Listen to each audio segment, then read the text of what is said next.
Hello and welcome to the all new, all different number one comics podcast, episode number 54. 53 more times. That's all I got to do, 53, and then I am golden with Bob. That's all that matters. We are a weekly comic book podcast, and each and every episode we take a look at a first issue comic book newly released that week, break down the story and art, let you know if we think that you should move on to issue number 2 or not. We also talk a little bit of comic book and related news when and if that exists, as well as what's new at comic book shops this and next week. Bob, by the way, that's Bob. Say hello, Bob. Hello, Bob. I'm Dave. Okay, now I feel better. Yeah. I know. I was on the edge of my seat, too. Like, wait, who the hell is this guy? I can go on with life. Yes. It's important once a week, at least, to be reminded of who you are, you know? Everyone should take the time and just introduce yourself. Say your name out loud, whether you're in the car, on a subway, hanging out with friends, whatever. Just make sure everybody knows your name. If you're on a subway, you might get a few odd looks. If you're on a subway, you're probably getting a few odd looks either way. Whether they're warranted, whether they're not. Bob, this week we're going to be taking a very deep dive into the all-new number one from Image in association with Skybound. Cobra Commander. That is correct. Cobra Commander, part of the Energon. Okay, Energon Universe. You say Energon again, I'm going to jump over this table. Exactly. I mess it up every time, right? It's just a thing now. I kind of have to. But... Do not mess up Transformers around me. Yes. Transforming machines, right? That's what they're called. Semi-truck robots. I get you're semi-right. Well, what was the other? GoBots, right? That's the... Fun fact, just to throw out a non-comic book related fact. Mm-hmm. Actually, it turns out that one of the pitched names for GoBots, which we all know is the redheaded stepchild of Transformers, mm-hmm. One of the pitch names for GoBots was Transformers. Oh, wow. And so they predate Transformers? Well, no, they one of the genius marketing executives at Tonka, who owned GoBots at the time, mm-hmm. thought that it would be too... What's the word I'm looking for? Not confusing, but... I guess that would be the right word to say. Too confusing mm-hmm. for people if it was actually called Transformers. Oh. So it's kind of like, you got toys that transform into robots, so what's confusing about that? It's right on the nose. They're Transformers, not... great question. I don't know. Very interesting. We're going to take a quick break, and we'll return in just a moment. Welcome back to the all-new, all-different number one comics podcast, episode number 54. 52. Yep, 52 more times to go. Bob, we're going to hit him with a little bit of news. Of course, as you know, news is very light. News has been very light lately. It's sad, but that's just what's happening. Yeah, and I mean, that's going to happen beginning of the year. Yeah, sure. So we don't have a lot of exciting news. Not really. I guess first off, Fox has announced that they're doing an animated Elfquest series. I know absolutely nothing about Elfquest. I read that piece of news, and mm-hmm. I'm just like, what is Elfquest? I mean, I do know, Elfquest exists. I remember Marvel putting out like an Elfquest series at some point. I think Marvel did. I don't know. I could be wrong, but I could have sworn Marvel did. Maybe not. I'm not seeing any Marvel association here, but there's the first appearance of Elfquest was in 1977 in Fantasy Quarterly, which is a comic book by the publisher IPS, whatever the hell that is. Bob, that's like, on the high end, like a $500 book. So I don't know. I guess some people are really into that. Yeah. And then in 78, Warp Graphics put out a Elfquest magazine, which features a reprint of the first appearance there. And there's, I don't know. I mean, there's I know nothing about Elfquest. I assume it's like a big fantasy thing along the lines of I don't. I mean, every time I think of like anything with elves or fantasy things or whatever, I'm just thinking Dungeons and Dragons, Lord of the Rings, like fantasy epic type of ordeal. So it's funny you mention that because while you were trying to explain Elfquest, yes, I went to the Elfquest Wikipedia page. Oh, okay. Oh, good call. Yeah, better than trying to explain something you don't know about. Yes. It's a comic book property created by Wendy and Richard Peeney in 1978. It is a fantasy story about a community of elves and other fictional species who struggle to survive and coexist on a primitive Earth-like planet with 2 moons. Oh, wow. Okay. So, you were right about the fantasy aspect. Mm-hmm. And it sounds like they're on the planet Tatooine. Yeah, 2 moons there. Yeah, I guess the only thing it's missing is like some kind of big epic war or something. But who knows? Maybe it's got that in there too. I'm guessing there's a quest involved. Yeah, sure. You got to find the One Ring and destroy it or something. But wait a minute. Wait a second. Where? Yeah. That's I don't know. I don't know, Bob. That's really all I can say about it. It's an animated series. It says a drama series, an hour-long drama series. So is it gonna be? Is it gonna be basically Lord of the Rings on Amazon? Yeah, I guess so. Have you watched any of Lord of the Rings on Amazon? I haven't. Yeah. I have not. I've meant to, mm-hmm. and I haven't. I'm an Amazon Prime member, sure. So I can definitely watch it. Mm-hmm. But just I haven't given it a shot.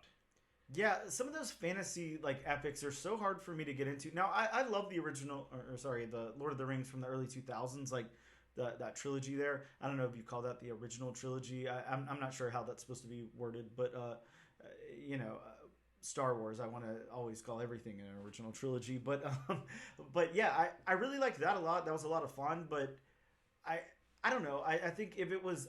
I have a big problem with really investing in things now, not going to the theaters and everything. Like, it's so easy to get invested in something and really focus all of your attention on it and all of that when you're in a theater. Mm-hmm. And when those were coming out, I went to the theater to watch them and all of that.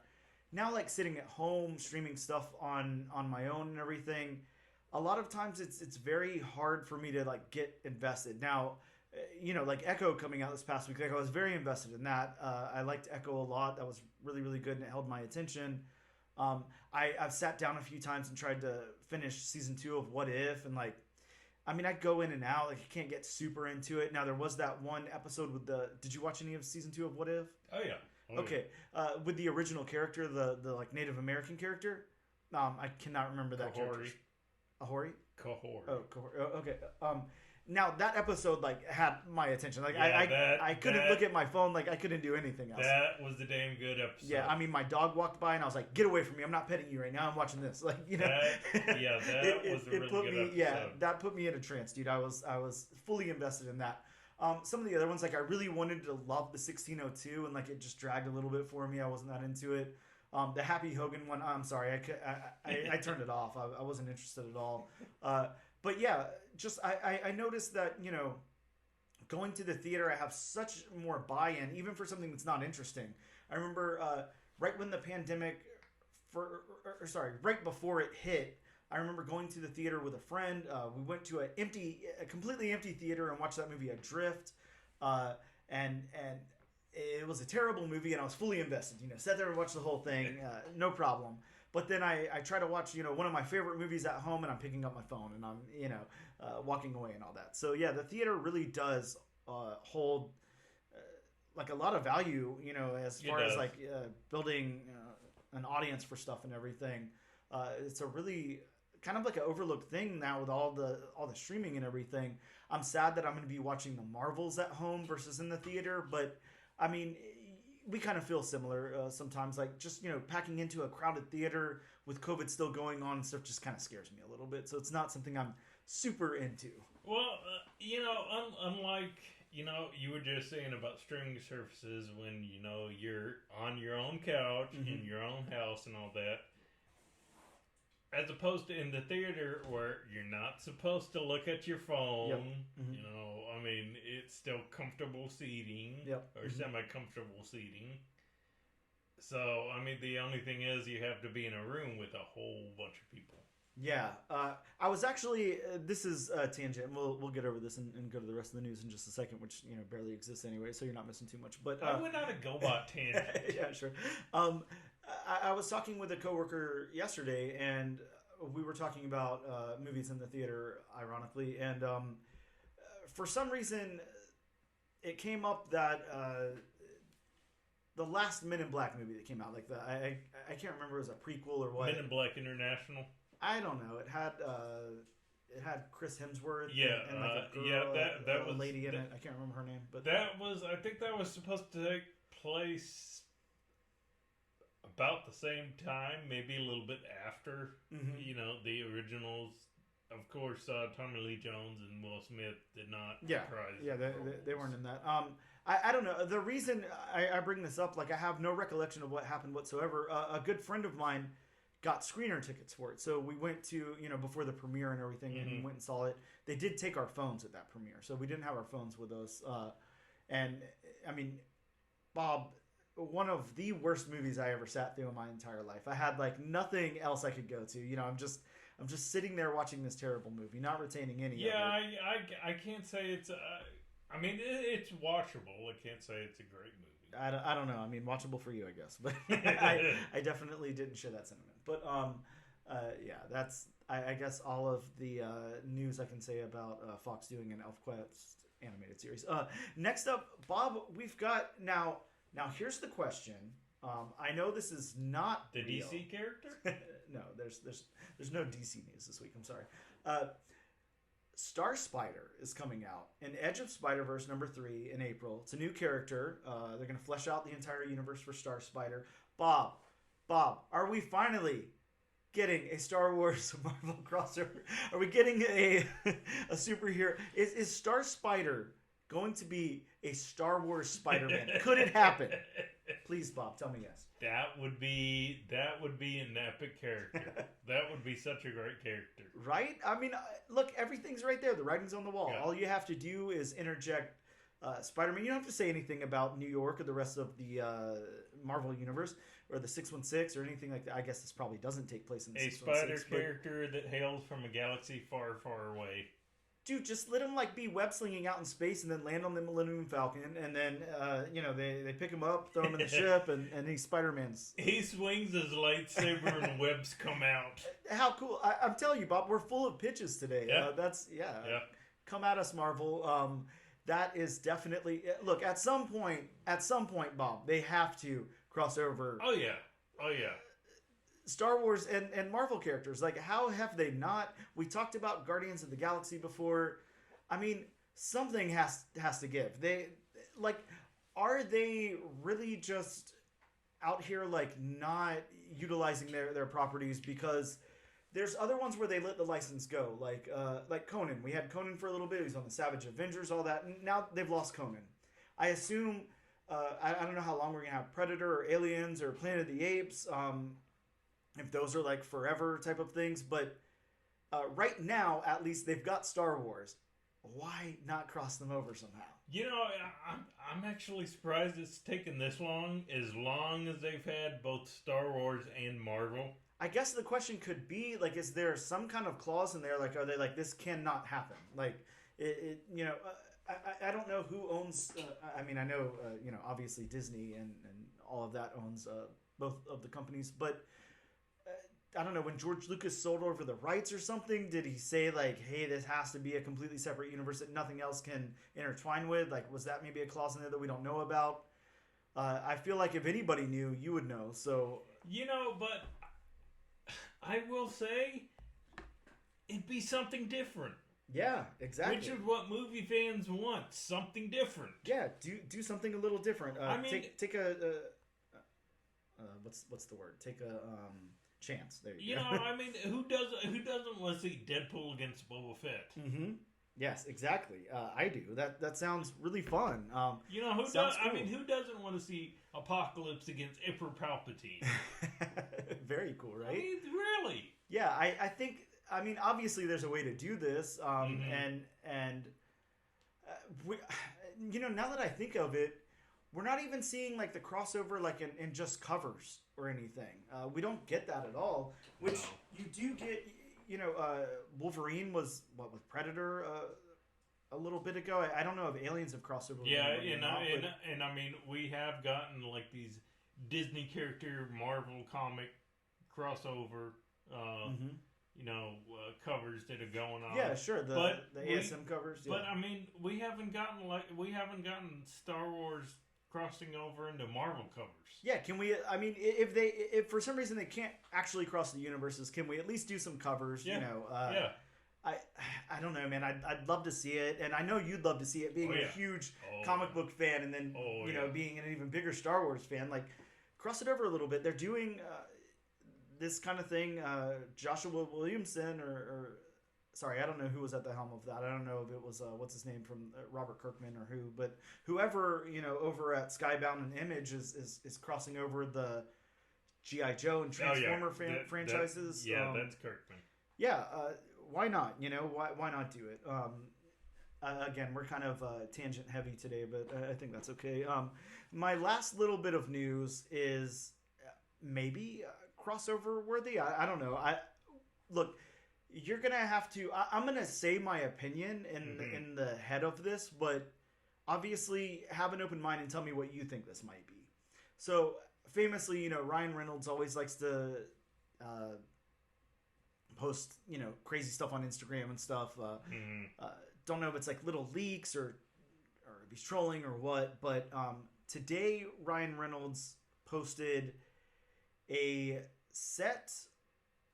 Sorry, what are those chairs called, Bob? Like the chairs the director or the actors or whatever have like on set. It's got their name I just printed onto the back. Chairs. Okay, yeah, sure. Well, a picture of those chairs on a set, on a jungle set at that. And, there's a Logan chair and then a Wade Wilson chair. And the font on those chairs is the Jurassic Park font. So, my question is, I mean, I'm automatically thinking Savage Land. I think that's what a lot of people on the internet are thinking. Yeah. Are they introducing the Savage Land? Are they doing something else? Could there potentially be some Jurassic Park Oh my God! crossover?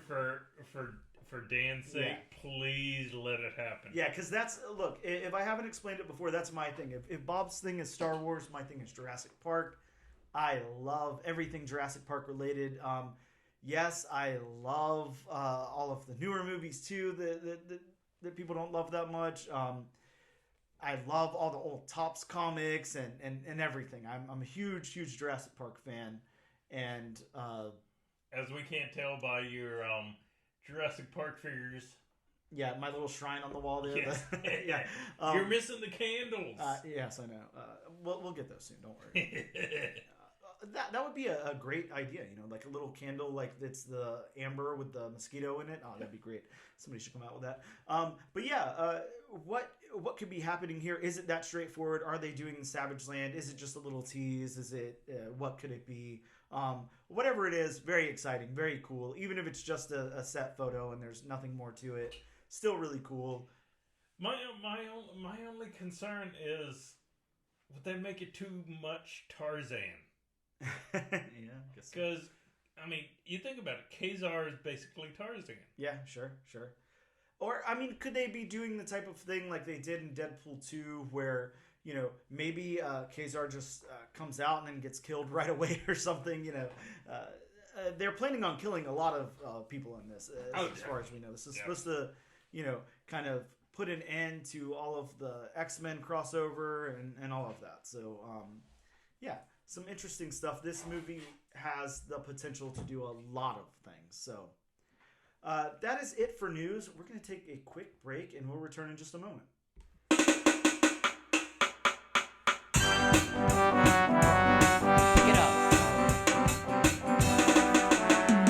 And we are back with episode number 54 of the all-new, all-different number one comics podcast. I was so close to saying 49. I'm not sure why. I was know. like, wait a second. This is not episode 49. This is no. We've traveled back in time to re-record episode 49. We're a little bit past. Was 49 that bad where we have to re-record it? You know, I'm not too sure. No, 49 was a good one. We did Invasive. Yeah, 49 was a fun. And ironically enough, Invasive number 2 is out this week. Yeah. So Bob and I both got that in our pools and are very excited to read it. So. See, that's one book you don't need to announce. Yes, very, very good book. Yeah, definitely. God, definitely check that out. Yeah, I'm so looking check out that issue number 2. Yeah, exactly. If you haven't checked out issue number 1, what are you doing? Yeah. Number 1, stop this episode, go back and listen to episode 49, and then you will know from there, oh, hell yeah, I should be reading this, absolutely. Yes. So, Yes. Bob, the new books that are out this week, I don't know. Like I told you, I didn't spend $100 this week. It's a very, very light week for me. I can't believe it. I mean, and just like news, that's to be expected early in the. I mean, we're not even out of the first month of the year. I don't know. I'm such a year person. I guess like beginnings like mean something to me. I'm not too sure why. Like if I was publishing a comic book, I would demand that it's out the first week of January, and then I don't know why. Like it sounds so much cooler than like putting out a number 1 like in the second week of March or something. Well, that's kind of what they went for. What was it? Secret Invasion. Yeah. Mm-hmm. Remember they started in January. Yep. But then you had all the publication delays and pushbacks, and something that should have taken just the year took like a year and a half. Yeah, exactly. Yeah, lots of delays lately. From Marvel this week, we got Avengers Twilight, number 1. That's got the first appearance of a new Iron Man, and it's the first crossover of the Avengers and all of the Twilight characters from the movie Twilight. Edward, Jacob, Bella. Who else was in Twilight? I have no clue. I didn't watch the movies. All the Cullens. Bella's dad. Bella's mom is probably in there. That with really bad CGI baby. Yeah, the CGI baby is definitely in. First appearance of the CGI baby. Absolutely. Really. Do they kill her right off the bat? No, that's the character that's going to kind of like lead the whole series. So. Yeah, you're definitely gonna want your first appearance of the Twilight baby. What was that baby's name? It had like again, I don't know. I never didn't they like mix up the names and make it like Ed Bella or something? Like was that its name? I have a really good friend who loved those movies. I like them. I mean, I have to say, like I liked them. They were fun. My whole thing is vampires should not sparkle. I will go total. I went total Blade when that movie came out. Yeah. And I found out that those vampires sparkle. It's okay, well, there you go, Blade. Now think about this. If this were to happen, if Marvel did do a Twilight, a comic and cross it over into the universe, that wouldn't be a very long comic. But wouldn't it be nice to just have Blade ripping through everybody, and then you could. I don't remember exactly what happens when a werewolf attacks Blade, but you could mix it up a little bit. You could have some Team Jacob along with Werewolf by Night in there attacking Blade. It could be very cool. Marvel, get on this. What are you doing at this point? We pitched you like 3 series of this show that are all amazing. Yes. Man, I can't wait until we both have our own office at Marvel is all I'm saying. We'll be in the bullpen. Absolutely. Yeah, so anyways, Avengers Twilight, that's not doesn't have anything to do with Twilight, but Avengers Twilight is out this week. It shows our heroes like retired basically, and I mean, can an Avenger really retire? Essentially, like I said on this past episode, it does sound like Marvel's version of Kingdom Come. Yeah, which is definitely not a bad thing because Kingdom Come is one of the best series I've read. Yeah, this sounds like a lot of fun. I'm actually really, really excited to read this. Mm-hmm. It sounds like a cool series. I'm excited to check it out. I think it's a mini though, but that makes sense. We also have a new volume of Cable. Cable number 1 came out this week. It's got the first team appearance of the neocracy. I'm not sure how you say the crassy part, but it's like democracy, but the neocracy. Say it again. Neocracy. Okay, there we go. That sounds way better out of your lips than mine. We've got Daredevil issue number 5. This one's got an all new villain. Somebody is gonna fight Daredevil, I would assume. A new villain for Daredevil. Yay. We've got Jackpot number 1. So this is Mary Jane as Jackpot, of course, involved in the gang war that's going on. So, and you said this is the one shot? I believe this is a one shot. I think so, because later we're getting a Jackpot Black Cat crossover series. I think that's going to be a 4-part mini. Because and I think everybody crosses over with Black Cat. Yeah, absolutely. Why the hell not? That's true. Everybody except for Miguel O'Hara, who is Spider-Man 2099, who had issue number 3 of his Steve Orlando book out this week with the first appearance of Werewolf by 2099. Bob, super stoked about this one. Did you read issue number 2 yet? No, I have not. Man, issue number 2 was great. It was a lot of fun. I really liked it a lot. I can't wait to read issue number 3 here. It's going to be awesome. Steve Orlando freaking killing it. I did talk to Steve, and I don't have my notes in front of me, but Steve will be on a future episode. That is confirmed that he's going to come on to talk to us about this and some other projects he's got in the works. So really excited to have Steve Orlando on.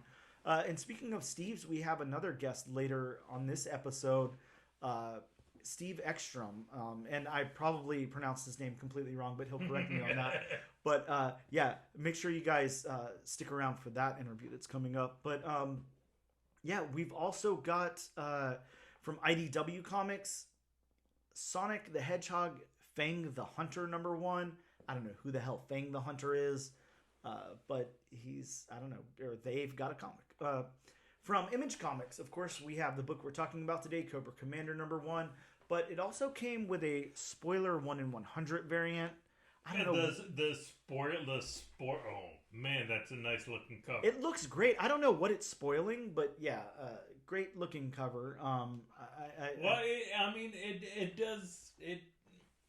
It does spoil, something in this book. Mm-hmm. Yeah, I'd have to look at it again. I guess off the top of my head, I'm not too sure what it was spoiling. But yeah, it looks great. And then we've got Colonized Zombies versus Aliens, a one-shot put out by Image. Bob, I didn't see this at our local shop. I don't know if they got any or what. I think it was like a $10 book, so maybe they didn't get too many and they sold out quickly. But so it was an oversized one-shot? Yeah, I mean, that would have made my $100, though. So, shame on you, Gotham City Limit, for not getting enough copies for me to buy one, but whatever. If it even came out. Yeah, sure. From DC Comics, we got Hellblazer Dead in America number 1. The first one in an 8-part series, bringing back Hellblazer, John Constantine. I've been hearing really, really good stuff about this. Really good advance reviews and everything, so I can't wait to check that one out as well. Bob, we've got Superman 10, First Man from Yesterday, an Old West version of Clark Kent. Did you grab your copy? I did. I got the variant one where he's lifting up the old-timey train. Oh, nice. Yeah. Okay. Yeah, like the homage to Action 1. Very cool. Yeah. This will be cool. This series has been so good, as you know.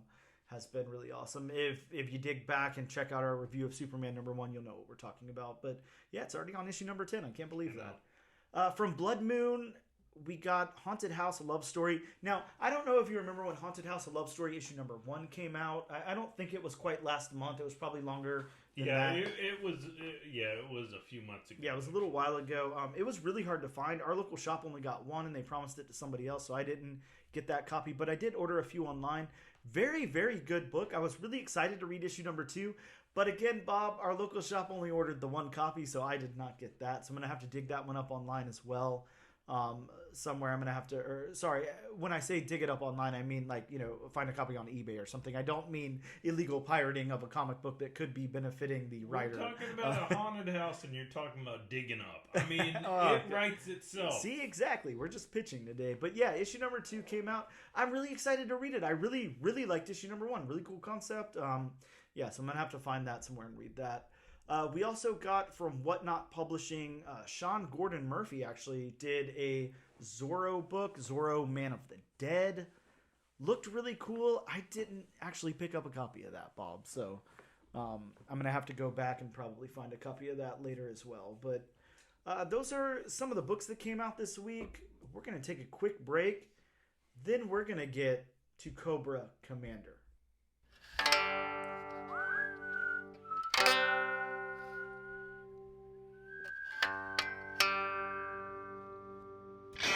And we are back with the all-new, all-different #1 Comics podcast, episode number 54.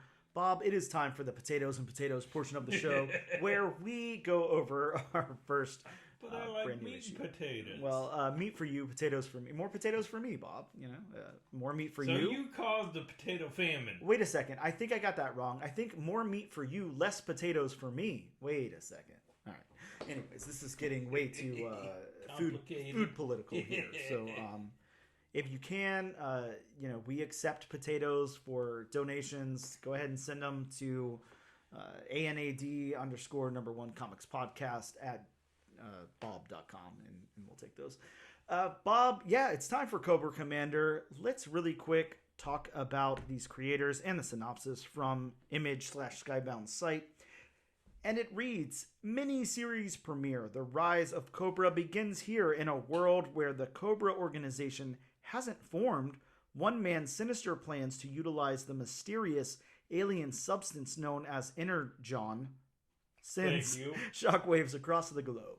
Who is Cobra Commander? Where does he come from? And what horrors is he planning to unleash that will rock the world and maybe the universe to its core?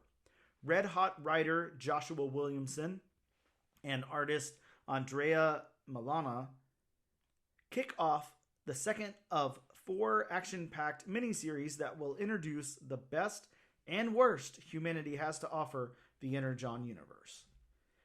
This is a 40-pager. It's $4.99, just to throw that out there. It's a little bit longer than a normal and a little more expensive than your regular Image, but your 40 pages, you're getting your money's worth. And just to stop you there, just to say a little something. Mm-hmm. I don't know about you.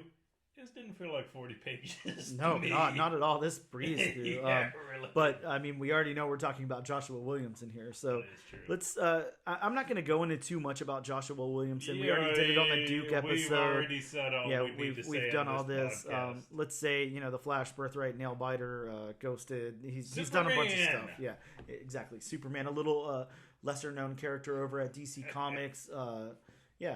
Joshua Williamson has done some stuff. Let's talk about the artist really quick. Andrea Milana. Not a whole bunch of credit to their name, but illustrated Dahlia in the Dark for Mad Cave Studios from 2022 to 2023, a 6-part series there. Illustrated all of that. Fabulous looking series. I don't remember if I read it, but I'm looking here at it and it looks great. Of course, Cobra Commander, this book, did a trade paperback for Source Point Press called In His Own Image. Also did some cover work on Transformers, the series that's out now from Image Comics, part of the Energon Universe, as well as Duke.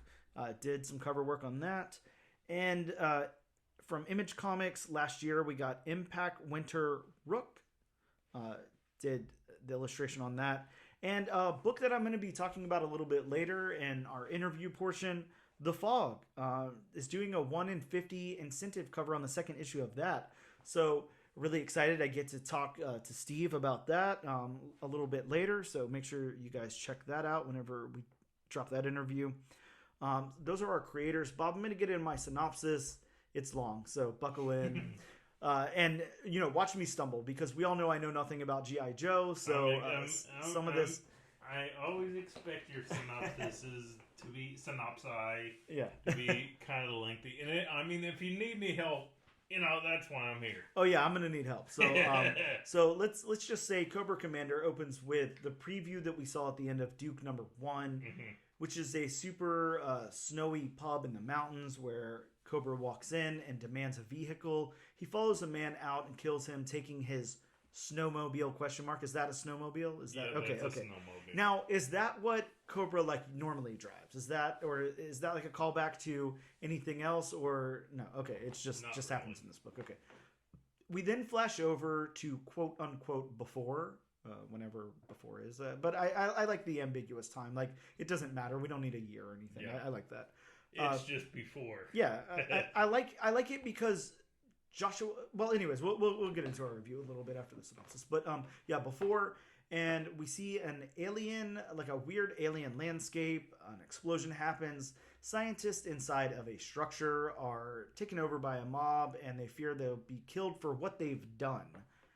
The leader then tells his men to kill whoever surrenders first as a warning to the others.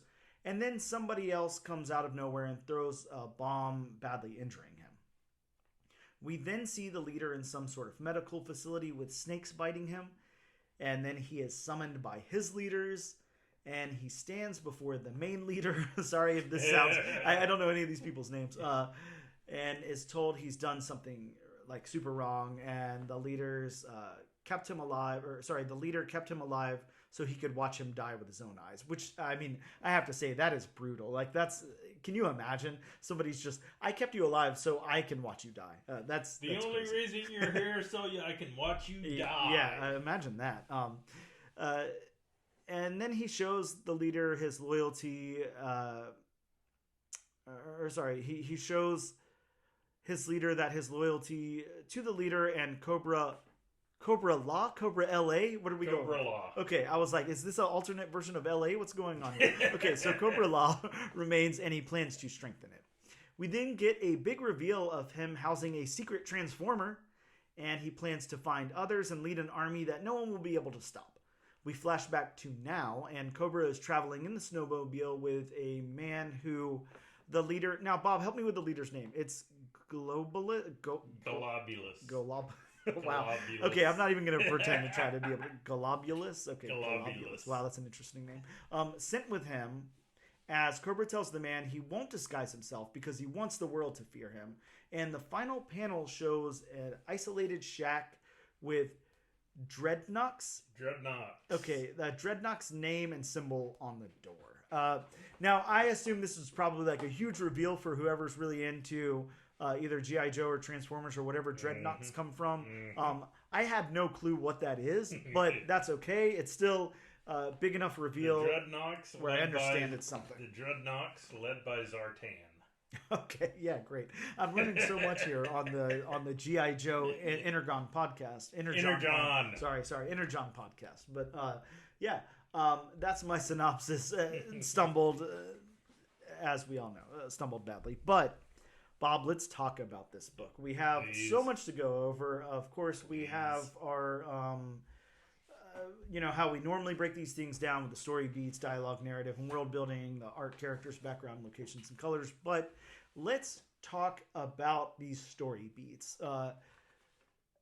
Look, I'm, right out on Front Street. It's Joshua Williamson. Dude knows how to tell a story. The beats are perfect. They're dead on.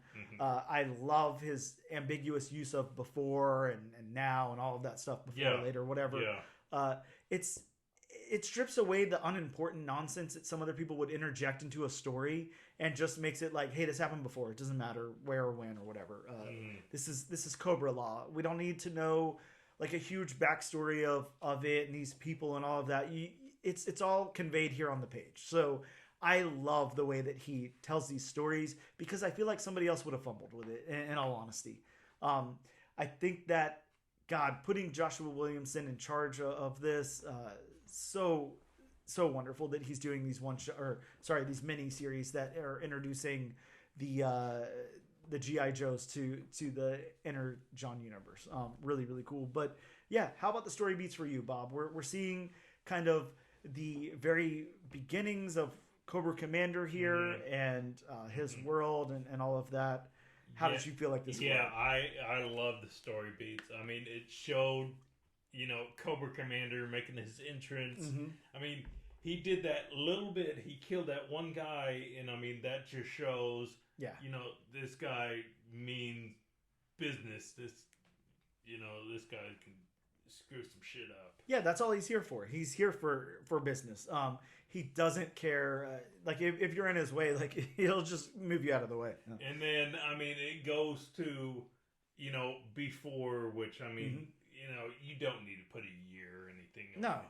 it. And, it shows his backstory. I mean, it doesn't get too greatly deep into it because we can get so deep to where it muddles up the story. I mean, I've seen that before. I love how it's like toting the perfect line here because I have questions, yes, but I have questions because I'm intrigued, not because I'm confused or not because there's holes in the story.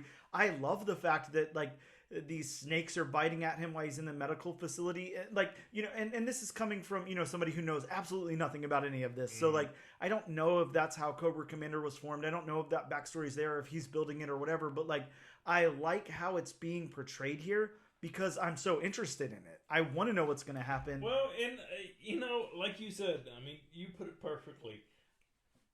I don't know if anybody but Joshua Williamson could have gotten this story. I don't think so. I mean, it's such a perfect... told. Yeah. And, I mean, I don't know if...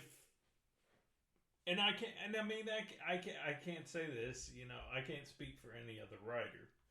But I don't know if any other writer would have been able to take, a story that,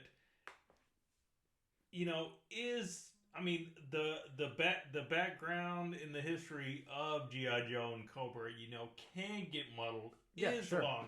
There is a long history. Oh, yeah. I mean, we're talking about, like a franchise that came out, what, in the 80s? Like the early 80s or something? But, I mean, he took it and he simplified it enough to where, just the average, reader who knows nothing about G.I. Joe... or Cobra, or AKA Cobra me. Commander, yes, could, figure out, okay, what's going on. Mm-hmm. Wow, Bob. And I'm just looking now, just as a side note, because I was saying that I believed that this franchise was from the 80s. I don't know when they started fleshing out their stories, but yeah, I mean, the action figures or whatever you want to call them were coming out in the early 60s. So, wow, I had no clue. No, they really didn't start fleshing that out until, they revamped the line, and that's when they, got in the cartoon. Because when G.I. Joe first started, I mean, it was... I can't remember how tall they were. I want to say... they were big, right? They were, like, huge. I want to say... They're like doll size. Yeah, I want to say, like, actual doll size. And when they revamped the line, that's when they went to... Because that's when, that's when Kenner was big with the Star Wars figures. They're 3 3/4 inch line. And that's what I like about it too. I mean, they go like I feel like that's even smaller than like your typical action figure. They went from like really big to like really small. But anyways, that's a side note here. When getting to the story beats, I think that it's just so well crafted here. I think that there's a lot for people who are already really invested in G.I. Joe and really know a lot about it. And then like there's a ton of like fleshing out and everything too. And then it's perfect for like a newcomer like me. I look, Bob, I said it whenever we covered Duke. I just never thought I'd be the slightest bit interested in anything to do with G.I. Joe. Like I'm just not a big like, military type of guy. I'm not a big war guy. Hopefully too many people aren't big war guys, but you know what I mean? Like I don't find that stuff that interesting. Like I don't watch war movies. It's just not my thing. Soldiers, army people, like whatever, like I'm just not into it. Well, see, and for somebody like me who is into it. Yep. I mean, there were just enough, references and stuff, put in. Like, I mean, when I saw Dreadnoks at the end, I got excited, and right when I saw that alien landscape, I knew exactly what it was. Yeah, and it's really cool, and like I said, I mean, I'll have like a million questions, and I'll ask you off air, but I think the story beats, to answer that question, of our review here, story beats are exactly where you want them to be, exactly where you need them to be, done in a very creative way, and I mean, A++ to Joshua Williamson for these story beats. Which again, considering we've read multiple things by Joshua Williamson. Yes. That's something we expected when we went into this book. And we'll get into world building, of course, a little bit later in the review, but I feel like that's where his, strengths are, is that world building. Like, you put him on the first issue of something to introduce something, he does it in such a creative way because, you know, if I were writing a story, I would think I would need to put in more backstory than he's putting in. I would think I would need to put in more details for the reader or whatever. Like, he's like, no, you guys aren't stupid. Like, you will figure this out, and I will convey all the information to the artist that I trust, and they will tell that story visually. And he does that. And, like, I mean, I can't say enough praise about the way that he constructs this. I will say just on a side note, I would love for this to happen, but I mean, you know how much I love these comics. Mm-hmm. I would love Joshua Williamson to write for the Avengers. Oh God, yeah. I mean, anything. Like I feel like at this point, I'm not going to lie to you, Bob. He could make anything interesting enough for me to want to read. Like anything. Like he could take something that I don't care the slightest bit about. Yeah, give him a Joker book, dude. I'd be all in, and I really don't like that character. Yeah, give the guy anything, and I'm really liking these like franchise types of things, these licensed books that he's doing because it's stuff. You know, you gravitate towards certain things. It takes something that's pre-existing. Yeah. To where, you know, the longtime fans like myself will, you know what this is, what this is, what this is. Yes. But whereas the novice fans, you know, being you, will be able to pick it up right away without having to know the history or the backstory. Exactly, because he's fleshing it out here. He's doing that work. And just a phenomenal writer on this. Now, Bob, I'm not going to lie to you. Of course, while I'd like to see Joshua Williamson do everything in the entire world, I want to see like a Jurassic Park book from him. I think that would be the coolest thing ever. But what I really, really would like to see from him, and I don't know if this could ever be down the pipeline or anything. I hear that we're getting like a relaunch very soon. But I would like for him to take something that's like pretty complicated at this point that has been like a little hard for me to get into that I want to get into. Teenage Mutant Ninja Turtles. I think that he would knock that out of the park, and it would be the most interesting thing in the entire world. I'd love to see that. I mean, it would, you know, go along with, you know, some of the stuff he's been doing. Exactly. That licensed stuff. Like you said, licensed property. Yeah, man. I would love to see that. Now let's get over to the dialogue. You're gonna know the characters' voices much better than me, but I will say, not knowing the characters, I like the voices here. Yeah, I do think. From what I recall about Cobra, is he the dude with like the really high pitched, like weird, like villain voice on the cartoon or whatever? Is right? That him? He and I cannot remember the voice actor's name. I mean, of course, the voice actor has passed on. Sure. I can't remember his name, but he also voiced the character of Starscream from the you know, original Transformers series. Yeah. And, you know, I like stalling for time while, you know, people do their research. Yeah, of course. Is it, let's see, either Christopher Collins or Charlie Adler? Charlie Adler. Okay. Charlie Adler. Who was the first name you said? Christopher Collins, but that is from G.I. Joe the movie, so I'm not sure what G.I. Joe movie they're referring to. But G.I. Joe the animated movie. Oh, okay. There was an actual, just like Transformers, there was an actual animated movie. Oh, okay, understood. Wow, cool. I can't remember exactly what year in the 80s it came out. Yeah. I will say I really like this character's voice. I like everybody's voice in this. If Joshua Williamson's main strength to me is world building, he definitely still knows how to tell a story very compellingly through dialogue, narrative, and perspective, and all of that.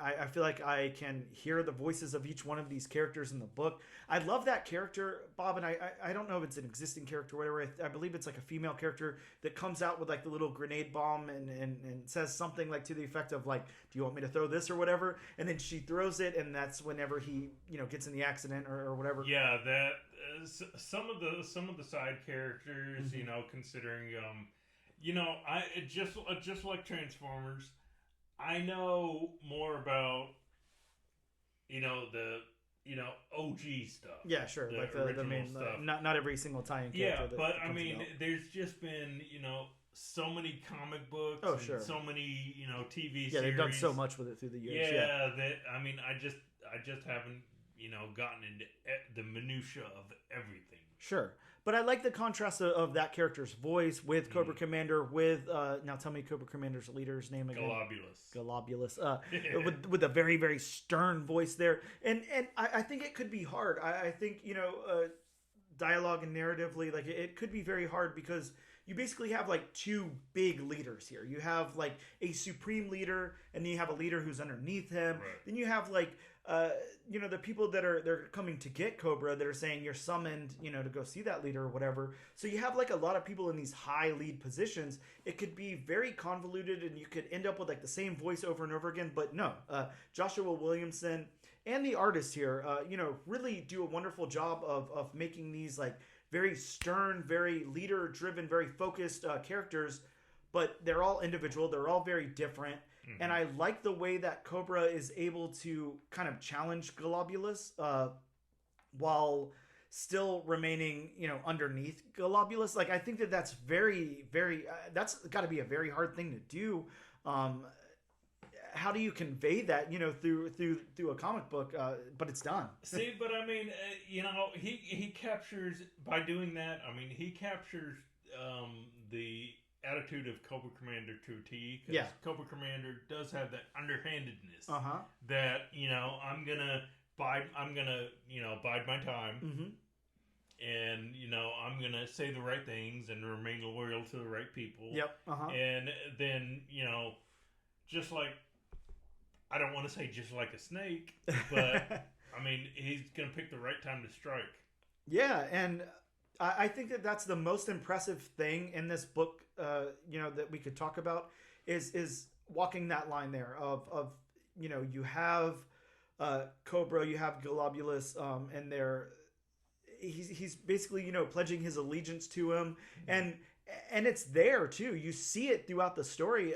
He does have an allegiance, but at the same time, the character is so nuanced that he's also kind of breaking that allegiance, like in a way, secretly or whatever. I don't know. It's very, very interesting, very nuanced. He has an allegiance, but he has his own agenda. Exactly. Fantastic here, and I think that kind of covers the dialogue and the narrative. I don't think we have to talk about this too separately. The world building, Bob. I've already sung the praises of the world building. That is Joshua Williamson's biggest strength, in my opinion, and probably one of the most important things you want to see in a comic book of this scope is like, this world. We need to be introduced to this world because we're building a whole franchise here. We're doing G.I. Joe and Transformers and crossing them over. And we need this world to be fleshed out because these are very big pre-existing franchises that, you've got to appeal to newcomers like me. But really, you've got to prove yourself to, hardcore veteran fans like Bob and others out there. You can't just have some guy like come in and just say, here's what's happened or whatever. Here, we're trying to appeal to a new audience, so we're not going to do anything for you guys who have been here for years or whatever. Like, this is the perfect way to do this, to build this world. I love it. I know nothing about Cobra Law, but now I do, There's enough old school, but there's enough new school. And I love this world. I don't know how prevalent Cobra Law is in the past material. I don't know if they fleshed that out in like older comics or cartoons or whatever. Well, I don't know if they continue to go back to it, but I just know as far as that movie I was talking about, it plays a big part in it. And is it similar to this world that we see in the comic here? Yes. Very cool. Yeah, I love it because it's the word is not techno-organic, but it's something. It's very, very organic in the way that it is. It's very interesting. I really like it. It kind of, at least to me, it kind of harkens back to like that Jack Kirby-esque Fourth World. Yeah, exactly. Look. Yeah, it's without cool. without totally ripping it off. Oh yeah, definitely not ripping it off.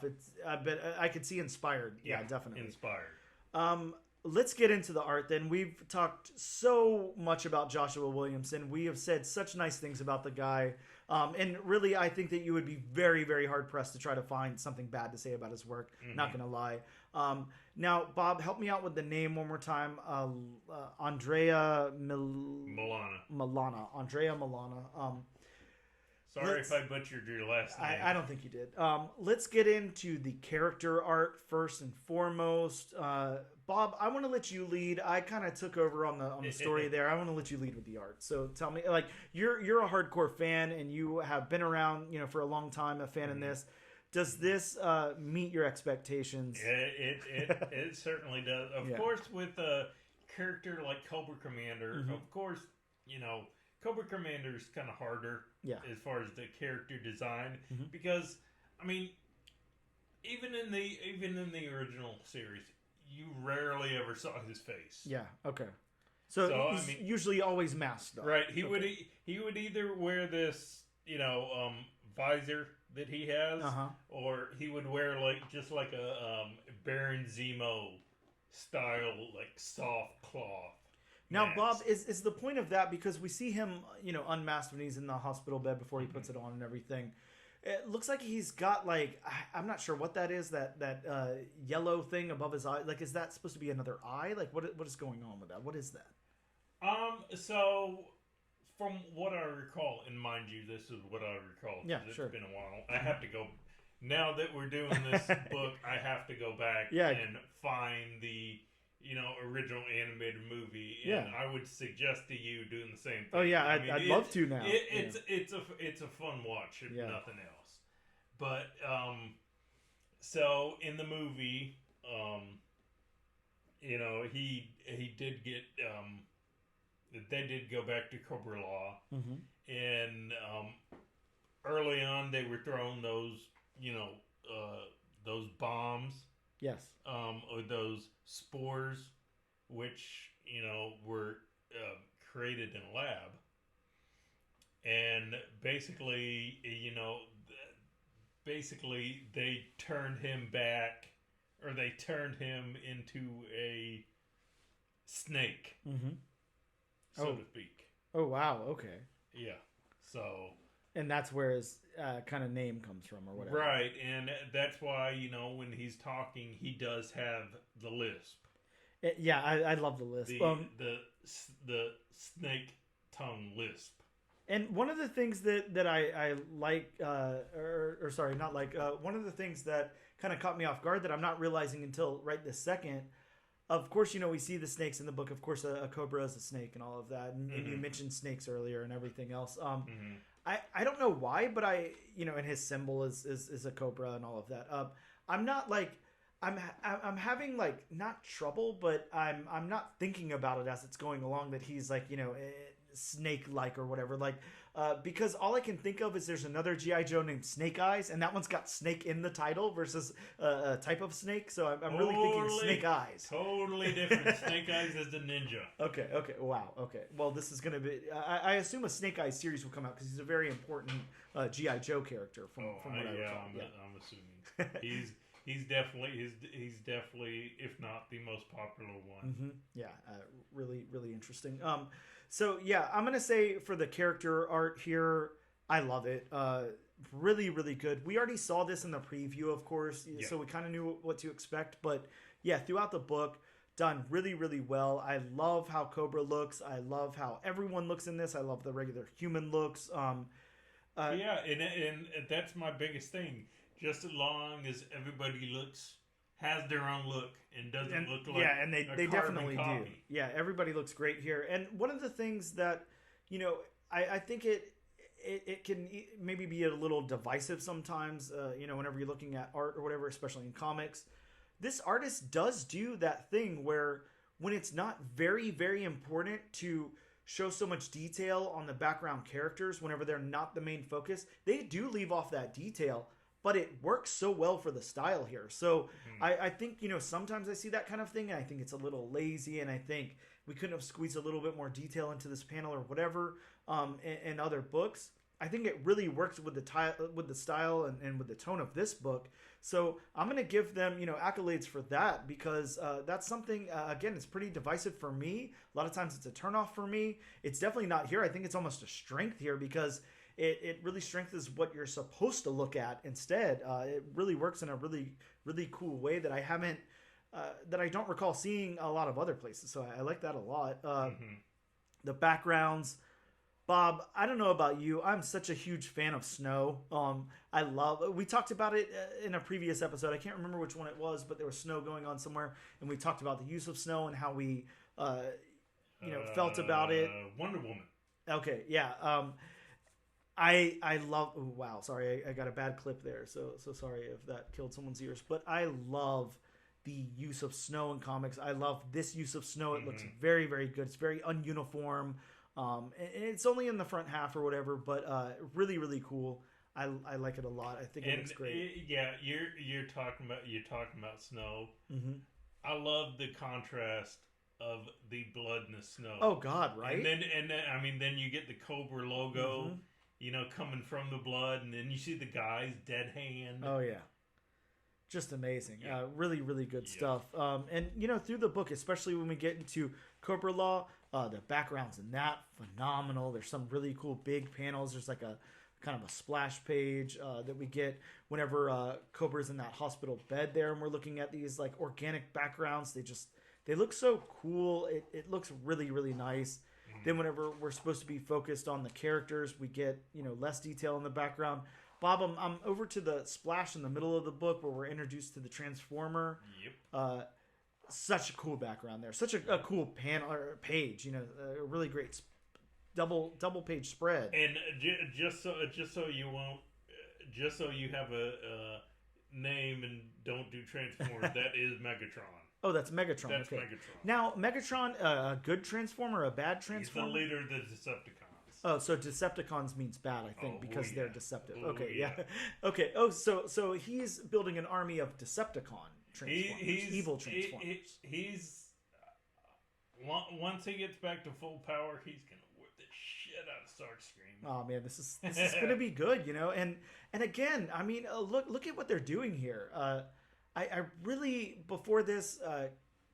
Could not have cared any less than I already did about Transformers and about G.I. Joe, and I care. And again, speaking of Transformers, they've shown more of Megatron in this book than the 5 issues of Transformers Transformers proper so far. Yeah, very interesting.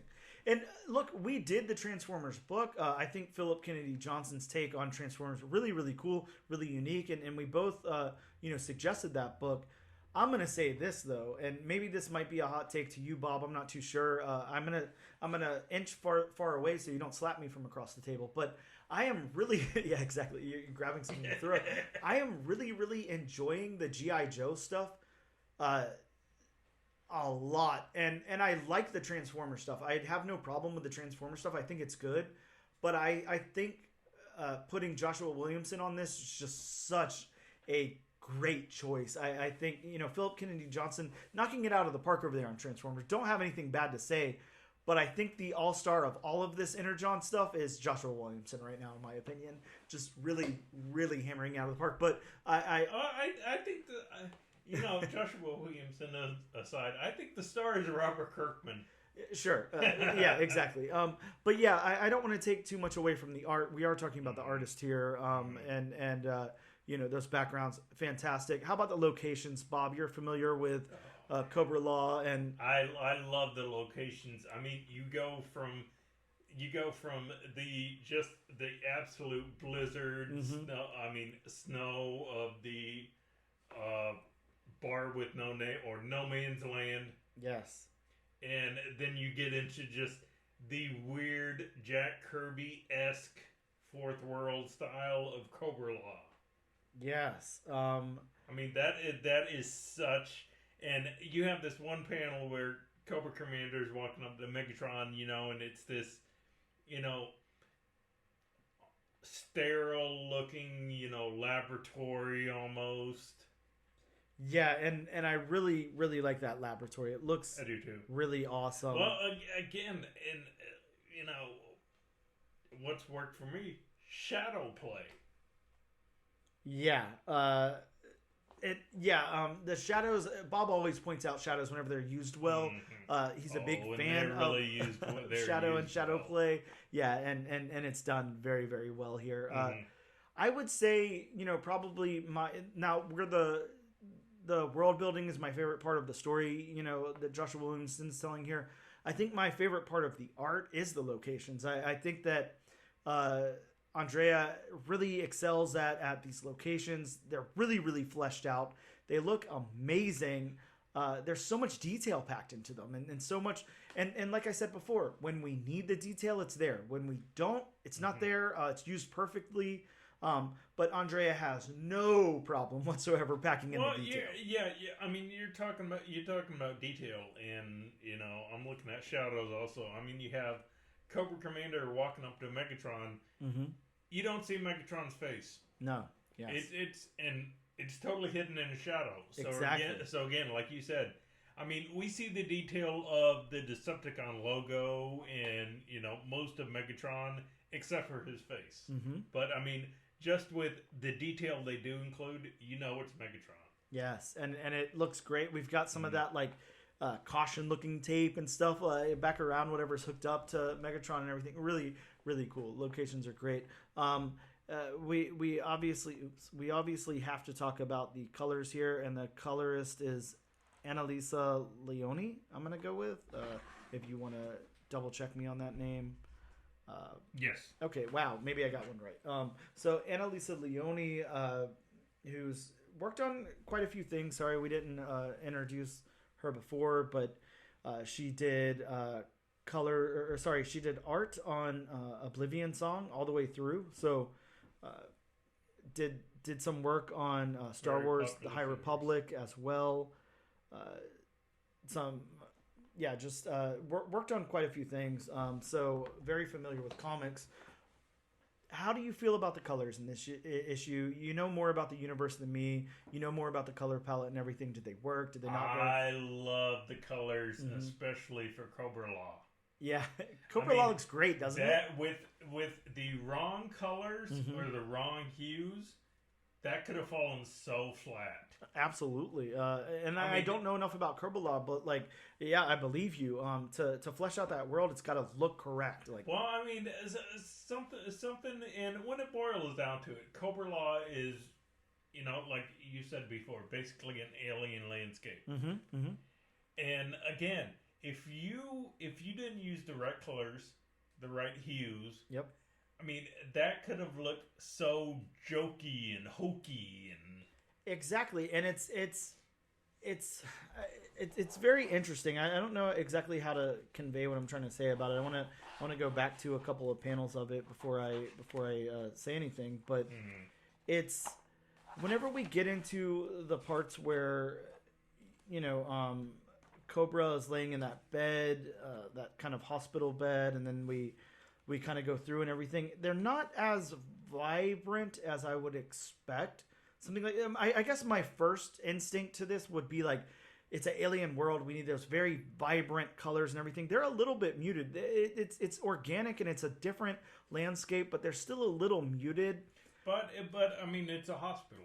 No, it's supposed to be a hospital. Yeah, and that's kind of what I was gonna say about it. I actually like it. The whole palette of this entire book is a little muted. It's got a lot of muted greens, lots of different shades of greens, and then once we get into Cobra Law, we're back to those darker green shades, a lot of darks. We're not seeing the sun out and stuff like that a lot. We're kind of enclosed, and then we get into the oh gosh, what's his name? Maybe you can help me with his name again. The leader of Globulus. My God. Now, is that a snake name? What is that? Because he's got a big cobra kind of behind him in the shadows, or sorry, on his throne there. I don't know what the hell Globulus means. But whenever we need very vibrant tones and everything, which we get them a little bit later in fight scenes and stuff, they're there. I really think that the colors really, really shine in this book. They're done very, very well. The shadows are used very well. Like you said, there's a lot of dark mixed in with the light. There's a great color palette that really works very, very well, and it's used differently throughout the book. Sometimes we're getting a lot of shadows with a lot of blood and things. We get like brightened up. We get those muted palettes throughout Cobra Law. We got the blizzard and everything. There's a lot of really, really good colors here. So I really enjoy the colors a lot. I think they're done very, very well. Let's get into the question of the podcast, the thesis of the podcast, if you will. Bob, is this enough to bring you to issue number 2? I don't think I'm the right person to ask. Well, because I don't have a wrong answer. Yeah, let's go ahead and say this. You've heard us talk about it, this long so far. We have a lot of good stuff to say about Joshua Williamson. We have a lot of good stuff to say about the art, the color, all of that as well. And about this universe so far. We checked out the Duke number 1. Now we're on to Cobra Commander number 1. There's going to be some more number 1s that come out and everything. It's hard because you have a very seasoned fan of the entire world of G.I. Joe. You have a newcomer, somebody who wasn't even looking to be a fan. It's not that I held up my nose at it or anything like that, but it's not something I was looking for. There's so many things that I'm already into. I collect so many comics and read so many of them and whatever. I'm always looking for those new creator-owned books and stuff through independent publishers and everything. That sometimes you throw in like a franchise type of thing, and it's just like, this already exists so much. Do we need to hear another take on it? Whatever. So, it's hard to put it up against that, but we'll go ahead and say this. This is written so well. This is crafted so well. The team is paired up so well. It's you take something like Duke and the artist that Joshua Williamson was working with on that book, and then you take the artist that he's working with on this book in separate colors and everything, and you have the same writer in the same world, in the same franchise or whatever, telling a completely different story with a completely different tone and everything, which is really, really interesting to me. Again, I wasn't looking for this. I'm really, really glad I found it. If you didn't hear that throughout the review, of course, stop what you're doing and go pick up a copy of Cobra Commander. It's a very, very good comic book, whether you could give a shit about G.I. Joe or not, whether you don't care about the Energon Universe moving forward or not. It's just a very, very good first issue of a comic book, done very, very well. Written superbly, and I highly recommend this and issue number 2 to everyone listening. Bob, after you, please. But ladies and gentlemen, for the first time in 54 episodes, Bob is speechless. I'm just gonna say this. Now you need to watch the animated movie. Yeah, absolutely. I'm very interested here. So yeah. That is a definite pickup from Bob and I both. Joshua Williamson, if you're listening, can you do any wrong? That's so far no. When are you gonna bomb? I guess is the question. So far no. Really, really knocking out. It's almost like we talked before about how this jokingly is the Colin Bunn cast, and we cover so many of his books, and they're all. This might turn into the Joshua Williamson hour. Exactly. I mean, we have nothing but good stuff to say about everything Colin Bunn has done. Can we find anything that we don't like that Joshua Williamson has done? Is the question. So far, no. We've loved Superman. We've loved Duke. Yep. We've loved Cobra Commander. I'm assuming they're going to get him to do all the other big characters. Exactly. And I think that, at this point, every time I see Joshua Williamson's name attached to something, I'm going to end up wanting to pick it up just because of his really unique writing capabilities and his talents here. Very, very good stuff. With that being said, we're going to take a quick break, and we'll return in just a moment.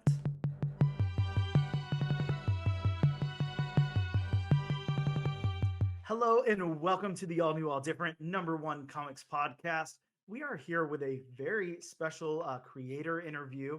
We've got Steve Ekstrom on the line. Steve, welcome to the All New, All Different #1 Comics Podcast. How the hell are you? Thanks, man. Thanks for having me. I'm great. It's just busy. I wear a couple of different hats while I'm making comics, so it's a lot. But you find something you like and you let it kill you. So. Oh yeah, well, definitely. Yeah, I can completely understand. It's like you get your labor of love and you put everything towards it. You throw everything, you throw your hat in the ring, and you go for it. And I can definitely tell you've been hustling and doing that, especially with this project that we're going to be talking about today, of course. But before we get into all that, I want to leave everybody in suspense on what we're going to talk about for a second. But before we get into any of that, Steve, if you wouldn't mind, just give us like a quick, really quick, doesn't have to be much, but who are you? Where are you from? How'd you get into comics? What's your superhero origin? Like all that. Well, I'm a Scorpio and I like walks on the beach. No, I've been reading comic books since I was small. Mm-hmm. I can probably attest to my ability to read from having grown up with spinner racks and Oh, gas cool. stations. I kind of matriculated into a journalistic role at Newsarama and with Best Shots in 2006, 2007. And I kind of took off from there and started producing comics. I have a degree in creative writing from a small Southern university in South Georgia, um, and I had won a pretty big national poetry award at the age of 24, and I've just been kind of failing up and learning stuff, and smelling all the flowers and kind of doing my thing. And I worked for Newsarama for 6 years. I briefly worked at MTV Geek before their funding kind of Viacom kind of ended that. Yep. I launched a website with one of the former executive producers from MTV called Freak Sugar. And then I produced a webcomic for a little bit. I was published a few times.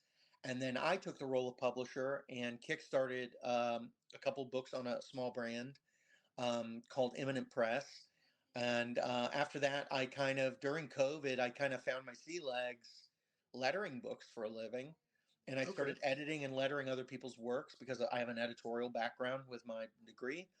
And I worked on a crime book with a guy named Vanya Miskovic from Mm-hmm. Serbia, and we produced that last April, May. Soko was produced with Behemoth and then Sumerian. Behemoth was purchased by Sumerian in late 22, and they took on the role of publisher for our project. And then I'm the senior editor, or I have an editorial role at Mm-hmm. Sumerian, but I am also the writer for um, the sequel to John Carpenter's The Fog from 19. Yes. Yeah, and that's kind of what we were holding off for a second there on saying. So I'm glad you went ahead and said that. John Carpenter's The Fog. That's definitely what we're gonna heavily get into. We're gonna talk about other things along the way, but man, I have to say right out the gate, I huge John Carpenter fan, of Me course. too. How could you not be? Like, John Carpenter has produced some of the greatest, most innovative, like sci-fi, horror slash sci-fi, of in recent memory that I can think of. John Carpenter, just phenomenal creator. And then on top of that, I like to think of myself as a musician too. I play in a couple of bands and everything, but when I hear like I am one of those people. I honestly sometimes just throw on John Carpenter soundtracks in my car, like, and just drive. Like, they're so good. He's so just out there with his vibes and stuff that you wouldn't imagine. It almost seems like I'm trying to think of a good way to verbalize this, but like it almost seems like so lo-fi or whatever, so simple to recreate some of the stuff that he's doing. But no, nobody else was doing this. He kind of created it. So just really cool stuff, has really cool vibe to it. I really love his music a lot. So I want to throw that out there, first I and foremost. But It's funny. I write to a lot of his music. yeah, oh I am a God, it's big such good fan stuff to of the write to. Lost anthologies, the two Uh-huh. Lost anthologies. When I was working on The Fog, I obviously listened to the score from The Fog Yeah, hell yeah. because it's got a brilliant. It's just a bunch of brilliant music. And Hmm. my favorite movie of his is Halloween, which Yes. that's an iconic soundtrack. But I like there's something about he just gets tension in music. Like Yeah. he understands tension. And he's created some of the most intense, like scary movie music in modern film. and it's a lot of fun to listen to his stuff. I grew up with The Fog and Halloween 2 and Big Trouble in Little China and stuff like that being like Yep. favorite movies. And when I was given the opportunity to pitch for The Fog, I couldn't believe it because I was like, you're gonna give this to me, okay? And I wanted to run with it. And I watched the movie like 4 or 5 times, and I was just like looking for things to kind of like pluck out of because all I wanted to do was pay homage to his own. He's a guy who pays homage to the films he liked. Yes. So in this comic, all I wanted to do was like pay homage to him and to be reverent to this guy who's a fucking master. You know? Yeah, absolutely. I mean, you said it. He is a fucking master. Like, Yeah. I mean, I put him on a pedestal. You know, you think of John Carpenter, and you think of the projects that he's done, the movies he's released, and wow. And like we were both saying, those scores, man. I mean, nothing touches those. So No. really good stuff. Now, you were talking about obviously Massive and Sumerian, like you know, kind of combining there to do this stuff. We talked to Sam Freeman a couple of weeks ago, had him on the podcast. Sam Freeman penning the Basic Instinct book for Sumerian, and yeah, I'm the editor Massive. and letterer on that book. Yeah. Okay, wow, that's so awesome. Yeah. Now we talked about that book, and like I will say, you know, my co-host, he's not here right now. He doesn't usually do the interviews with me. I usually do those on my own. But we happened to cover the book, to cover Basic Instinct on the podcast. And basically, if you haven't checked out the podcast, Steve, what it is we take one single new #1 book that came out that week, and we just break it the hell down. We also, you know, of course, talk about like comic book news and all that stuff that goes along with it. But we really take a deep dive into a single comic book that came out that week, and that's it. And that's kind of our niche, you know, because I can't say we're doing anything that innovative, but a lot of, you know, there's a lot of like first issue comic book podcasts. There's a lot of comic book podcasts that are just coming out covering like a lot of things on the rack. So what we try to do is really narrow in on a single issue. But you know, we picked that issue and we broke it down, and I loved it, you know. And if not for anything, Vanessa Del Rey, you know, is an amazing artist, and her work on it was outstanding. But I really liked what Sam was doing with it, and I liked it because I was like, you know, this is weird in a way, and it's not just novel. It's like I like his storytelling, and I like how, in the nicest way possible, it's a little bit undeveloped. It's a little bit you know, whenever you read so many Colin Bunn and Joshua Williamson stories and Tom King and stuff like that, they become almost like they're very good and crafted really well, but they almost come off a little bit formulaic sometimes. And it's nice to see like a new, fresh voice mixed in with that. And I really liked what Sam was telling there. And basically, whenever we got into the interview, when we were talking about it, you know, when we talked about Basic Instinct, we talked about American Psycho and all of that.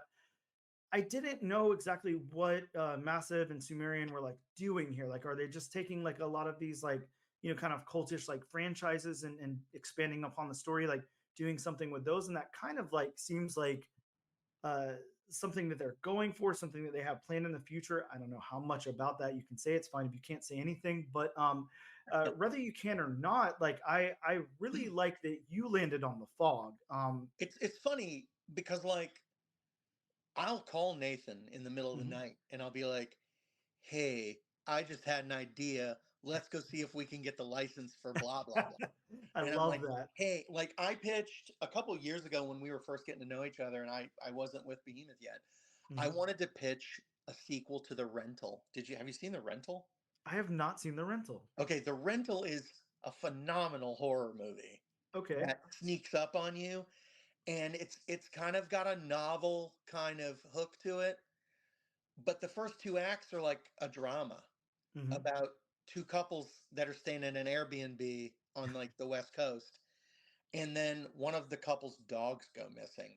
And as they're looking for the dog and the sun's starting to set, this dude in a rubber mask that kind of looks like the creepy old guy from the Six Flags commercials, like rises up out of the fog that's like starting to permeate the woods. And third act is just dead, dead, dead, dead, dead. And it's just brutal pacing. And you're just like, what the fuck is this? And you figure out that, spoiler alert, he's a serial killer who hangs out in Airbnbs waiting for the next people to come. Wow. And so he hides in a closet. They go to bed, pops out of the closet, kills them. And it's just wild. So I just went to Nathan. I was like, dude, did you watch the rental? He's like, yeah, I loved it. Okay, can I kill my fantasy football team? My fantasy football drafter friends, in a sequel where you have another set of people renting this thing. And I had went to this cabin in Helen, Georgia with my buddies from college, and it was just kind of idyllic, and it was like a perfect scenario. And we went as far as having like promotional art made. I had composites made of several of my friends from college, and it was gorgeous. Lorenzo Tometa was the artist. No, wait, who was it? I think yes, no. We had a guy that's I get these two guys mixed up because their names are very similar. Yeah, it was Lorenzo Tometa. He's working at Marvel now, and he was doing like samples for us. So we had like a 1-page sample, 2-page sample, and then composites of my friends, and we never heard back from the licenser. They just never responded. And it would have been so much fun. I pitched a Peaky Blinders project I was trying to get my friend Rob Goodridge, Rob G, who worked in comics for years, attached to it. We went to high school together. Huge fans of Peaky Blinders. And I wanted to tell all the stories that happened like before or in between seasons, stuff, connective tissue that didn't matter if we had it or not, but fans would love it. Perfect fan service. We kind of just target things that we like. Like I want to say that the owner of the company, Ash Avildsen, whose father is John Avildsen, Karate Kid, Rocky. Ash has made movies and television also, and he's kind of this Svengali of indie rock music. But like he wants to make things that are a touchstone for him too. And I want to say that he picked out a couple of really cool licenses. Basic Instinct was one that I was like, whoa, I never thought we could make a comic book like this. Or, the American Psycho one that we've made is, it turned a lot of heads. I think Michael Calero is really talented. Yeah. And I think it's like the perfect license for a cult following. And I'm hoping that we can kind of get that again with The Fog, because like telling people that I'm working on this, their faces light up like, oh my God, that's the movie about the ghost leper pirates and they chop the guy's head off, and I'm like, yeah, man, you remember. And it's a scary. For 1980, it was a traditional ghost story. Oh yeah. And you had this kind of like really cool start to the movie with the old guy on the beach telling the little kids a scary campfire story. And it kind of gives you the tone, and then it comes to life. And like I just love the opening of that movie with like the gas station kind of being haunted and things going awry, and like something crashes, and the gas pump starts pumping its own gas, and it's just these little weird things that would be terrifying if you just were walking down the street at night and something bad happened. So I wanted, we're looking at licenses constantly. And we're also, the other cool thing that Sumerian does is they partner with bands on their label. Like we did the Concrete Jungle book with Bad Omens. And I'm the editor and letter on that. That was a fun book that we did with Noah Sebastian, Kevin Rodatelli, Nicola Izzo, really great artist. And it was a lot of fun, and it was punchy. And so you can kind of do all this really cool genre bending type work when you can access music, you can access film, and then you can kind of make your own way. We've got a lot of cool stuff in development that I can't really talk about. Sure. One of the projects that I've worked on, I can say this I don't think is terrible, involves the Smashing Pumpkins and like the music inspired by the Smashing Pumpkins. Man, that's amazing. I can't wait for that. And it just kind of came together because like Ash is friends with Billy Corgan. Ash came up with a tent pole. They handed it to me. I fleshed it out into a story. We scripted it out. We got an artist, a colorist, We're just kind of waiting for how we can stage it out and to get like final approvals. Licensing work and working with other people's IP is tough because you got to make sure that you're not selling tacos out of their hot dog stand. Yep. And you've got to do the right thing with the content, and they have to feel like they're respected in the content too. And I think that's highly important. Right now I'm working on another major, I would call it probably the most important rock documentary that's ever been made. And I can't really go beyond that, but I'm working on a piece of like period fiction that runs tandem to it.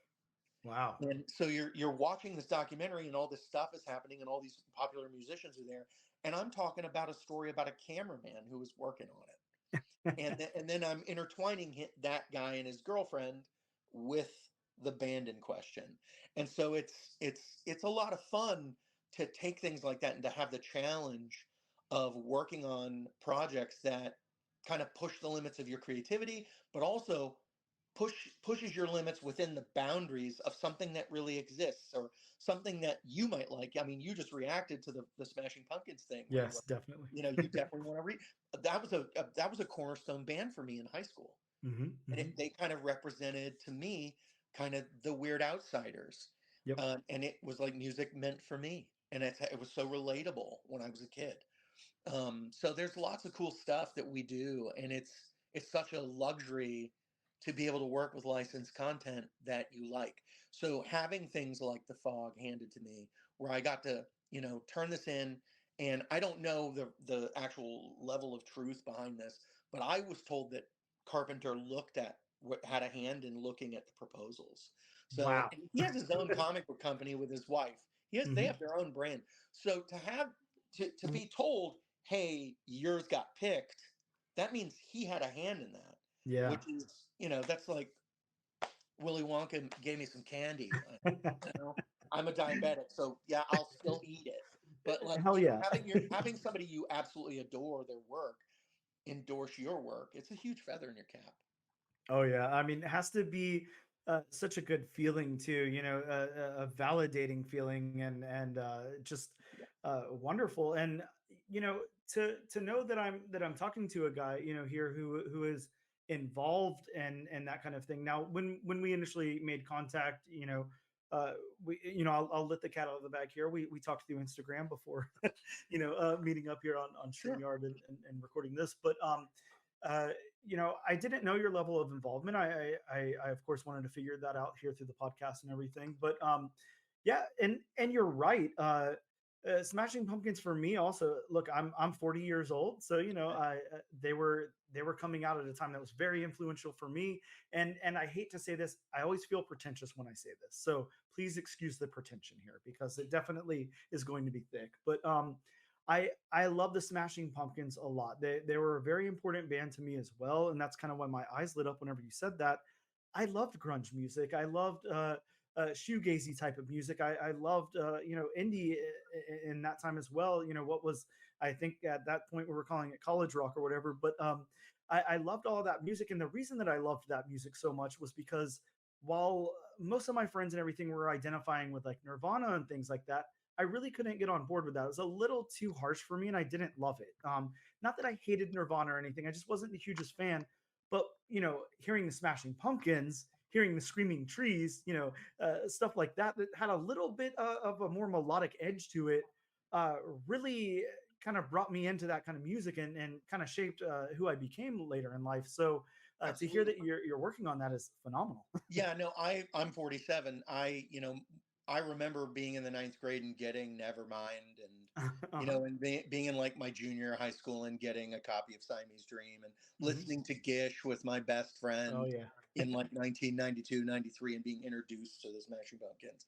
And but yeah, I think you're absolutely right.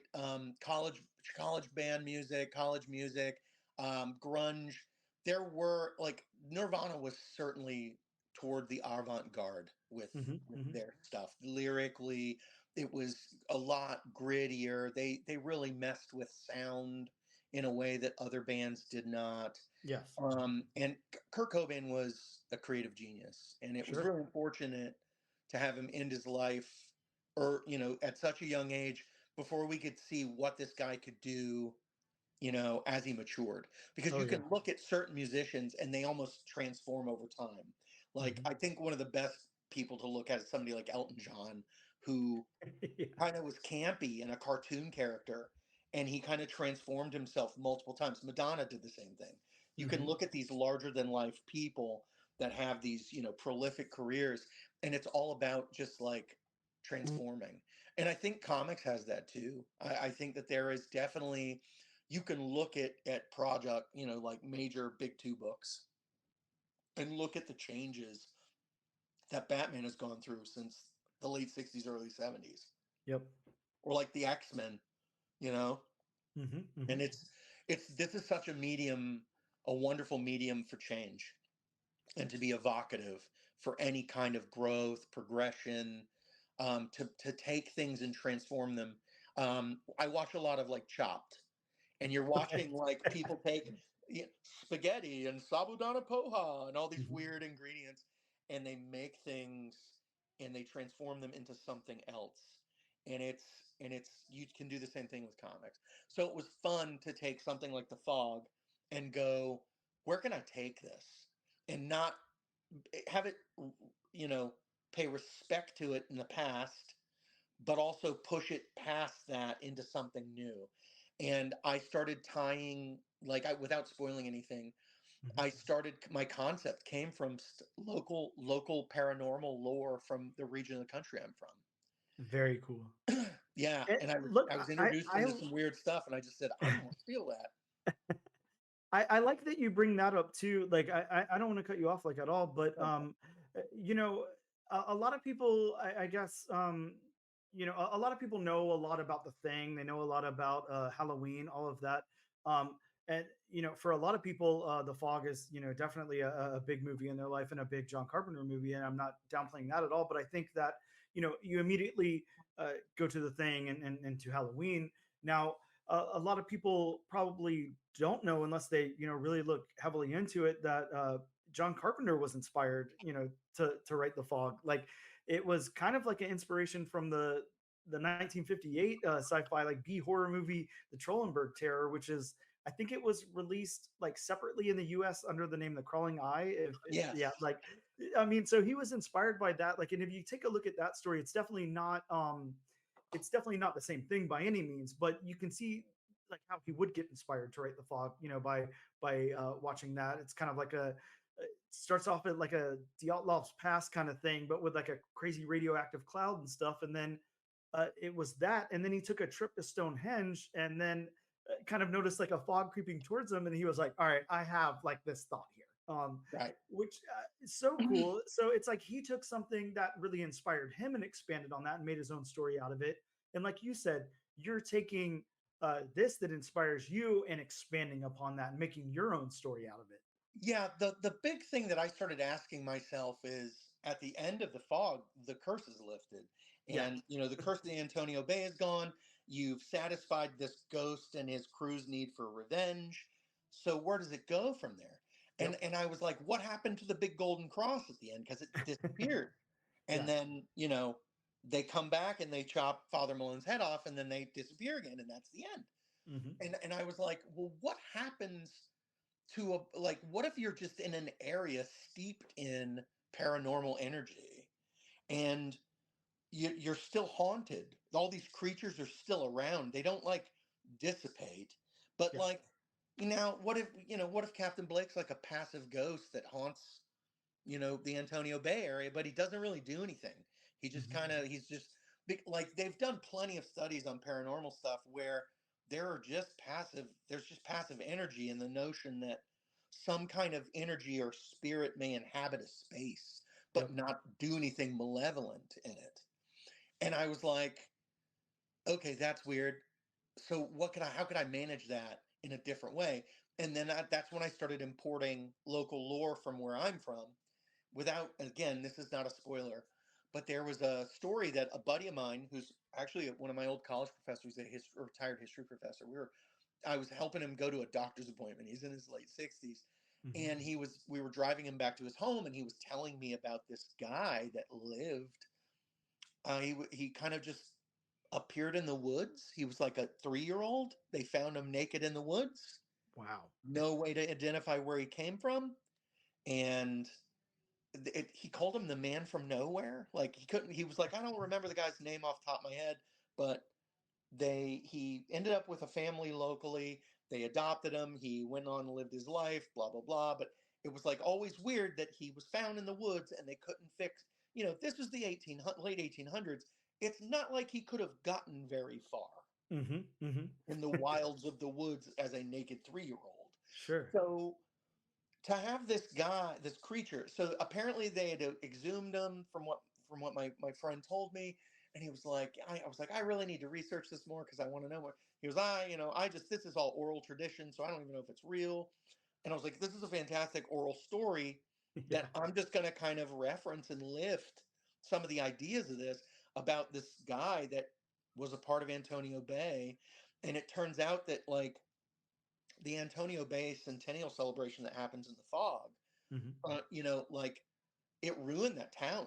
So like what happened to the town afterwards? Who stuck around? And now that there's all these paranormal things that we've glamorized and stuff, what if it became like a tourist attraction again? So Antonio Bay is starting to thrive again, and everything's a paranormal bed and breakfast, which I actually stayed in a haunted hotel in South Dakota a few years ago. And I kind of riffed on that. And I said, what if there's like an Airbnb where they hand you like a EMP, measurement device? And that's basically all my girlfriend and I did at the time as we walked around this hotel, walking up to things and watching the little meter spike. And it was like anytime we walked next to something metal, it spiked, and electromagnetic waves. Got it. But, like, again, that. So it was just tying all these little tendrils together into a new monster and giving, referencing the movie without like becoming hand-fisted and just recycling the movie. So I like the one key thing that I can say is that my lead character is Andy all grown up. So awesome. It's Andy Wayne. Can't wait to read this. So Andrew Wayne is like, a guy who lives in town. He's married to another prominent family member from another family from town. Stevie Wayne is still running the radio station. Yes. The White House. And she's dating a guy that was kind of a background character in the original movie. And it was like the best way to pay homage to Carpenter is by drawing John Carpenter into my book as a character. So the janitor guy that cleaned the church is in the new book, and he's dating Andrew Wayne's mom. And it's like, it's kind of fun to do things like that because he references movies all the time. Sam Loomis is a reference to Psycho. Yep. The first protagonist hero of Psycho is Sam Loomis. So that's where, Loomis comes from in Halloween. But like all of the names, Brackett, all of these people's names that he uses in all these movies are just recycled names of friends and people that worked with him. And they show back up and they show back up and they show back up. And so I just kept doing the same thing and playing on the same kind of notes, but playing you a new tune. And this book is very fast paced. I didn't want to do something disjointed and like ethereal. So it's kind of a standard plot. It's a 3-act story that's over 4 issues, and it has a really nice amount of rising action. And then I just kind of smack you with this large sort of final point, and then it trickles off really fast. Like a lot of people's denouement at the end of a story can unwind in any sort of way where you're explaining so much. Postmodernism has ruined us as an audience, I feel personally, because we need to know why about everything, or we have to have these weird explanations or these like, or non-explanations where it's just like, and somehow Palpatine returned, like that kind of garbage. And you don't explain anything. You just kind of like dump yourself on your audience, which I think is not a good way to tell a story. So and you do a lot of assumption that way. So this is a pretty cut and dry, like, linear story, but it's because I really hope that it sells well enough so I can do more. And Nathan and I were talking, Nathan Yoakum, co-publisher of the brand. He was like, yeah, if we can do this again, if you got 4 more in you, hopefully we can do it. And so I leave it on a really wide open end, kind of like the way that the original movie ended, where you have the ghosts turn back up and come collect their due. And I'm and not that saying there's ending, a headless Father Malone in my story, but there might be a headless Father Malone in my story. but you're not saying that there. No, not. Yeah, I'm with you, and that's one of the things that makes that movie so important to me, and really makes it kind of stand out as like something very different. Is that ending? Is that okay? This is finalized. It's wrapped up. No, it's not. We're coming in for that second hit for and then it ends. And you're right. A lot of material that comes out nowadays is it's almost like they're scared to trust the audience.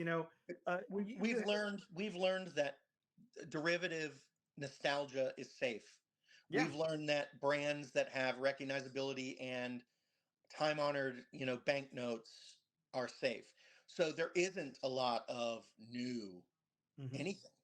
Yeah. And you have this a lot of iterations of iterations of iterations, and we've been banking on that now for 10-15 years. It's really weird. I'm 47. I started buying my own comic books with my own allowance when I was like 7-8, and I was buying my first two big comics when I was getting my hard-earned money was Transformers and GI Joe, because I was part of that marketing monster.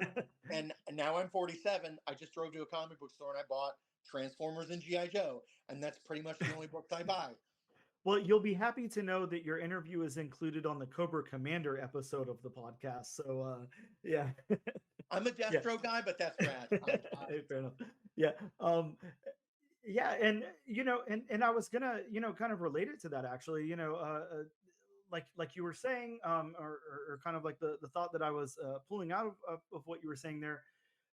A lot of times we're scared to trust the audience to make things subtle, to let your imagination wander a little bit, to let you as the audience do a little bit of world building yourself. We slam it down their throats. We have to have so much explanation, so much exposition, so much explaining going on.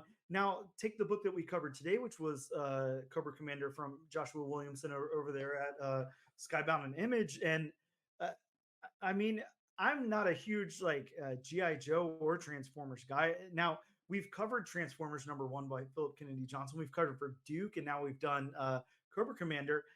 Some of my favorite books that we've done in recent memory, just so well done. And this comes from somebody with no knowledge of Transformers or GI Joe beforehand, and it's just because of those storytellers, what they're able to do there with their dialogue and with the artists and everything, and just just some outstanding stuff. So much of comic books is the world building is already there for you. Yes.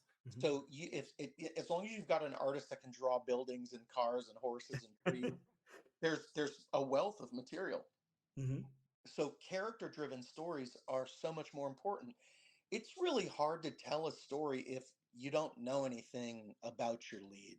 You don't know anything about your antagonist. You don't understand their place in their own world.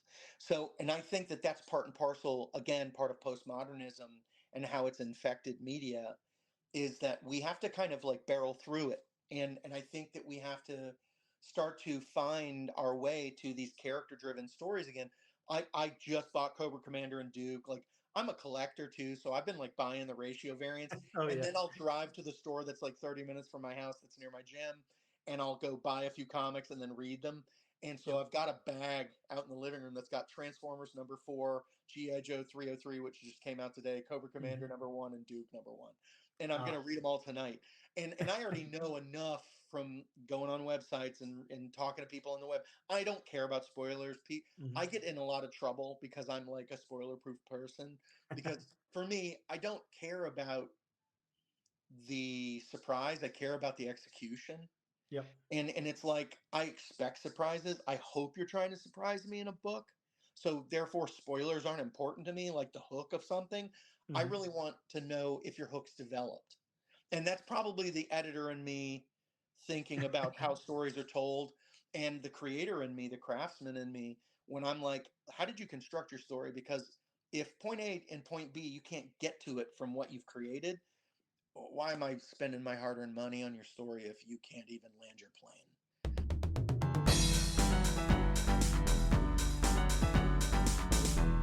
Hey guys, editing Dan from the future here. Wanted to let you know that we did end up breaking this interview into 2 parts.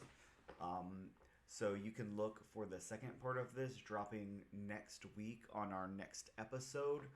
But I did want to make sure that I included this information in the breakup here, that the Fog #1 is going to be out from Sumerian and Massive. The release date is February 28th, 2024. The FOC for this book is January 28th. So make sure you get your orders into your local comic book shop before that. Let them know that you're interested in picking up a copy. And also, yeah, you can check Steve out on X. He's at Steve_Ekstrom.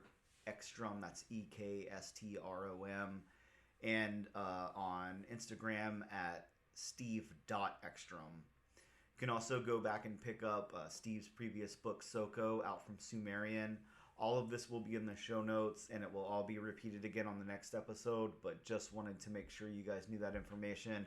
Very, very important. Make sure you reach out to your local comic book shop and let them know that you do want a copy of The Fog in your pool. Very, very important. So make sure you guys get that. Thank you so much, and back to the episode.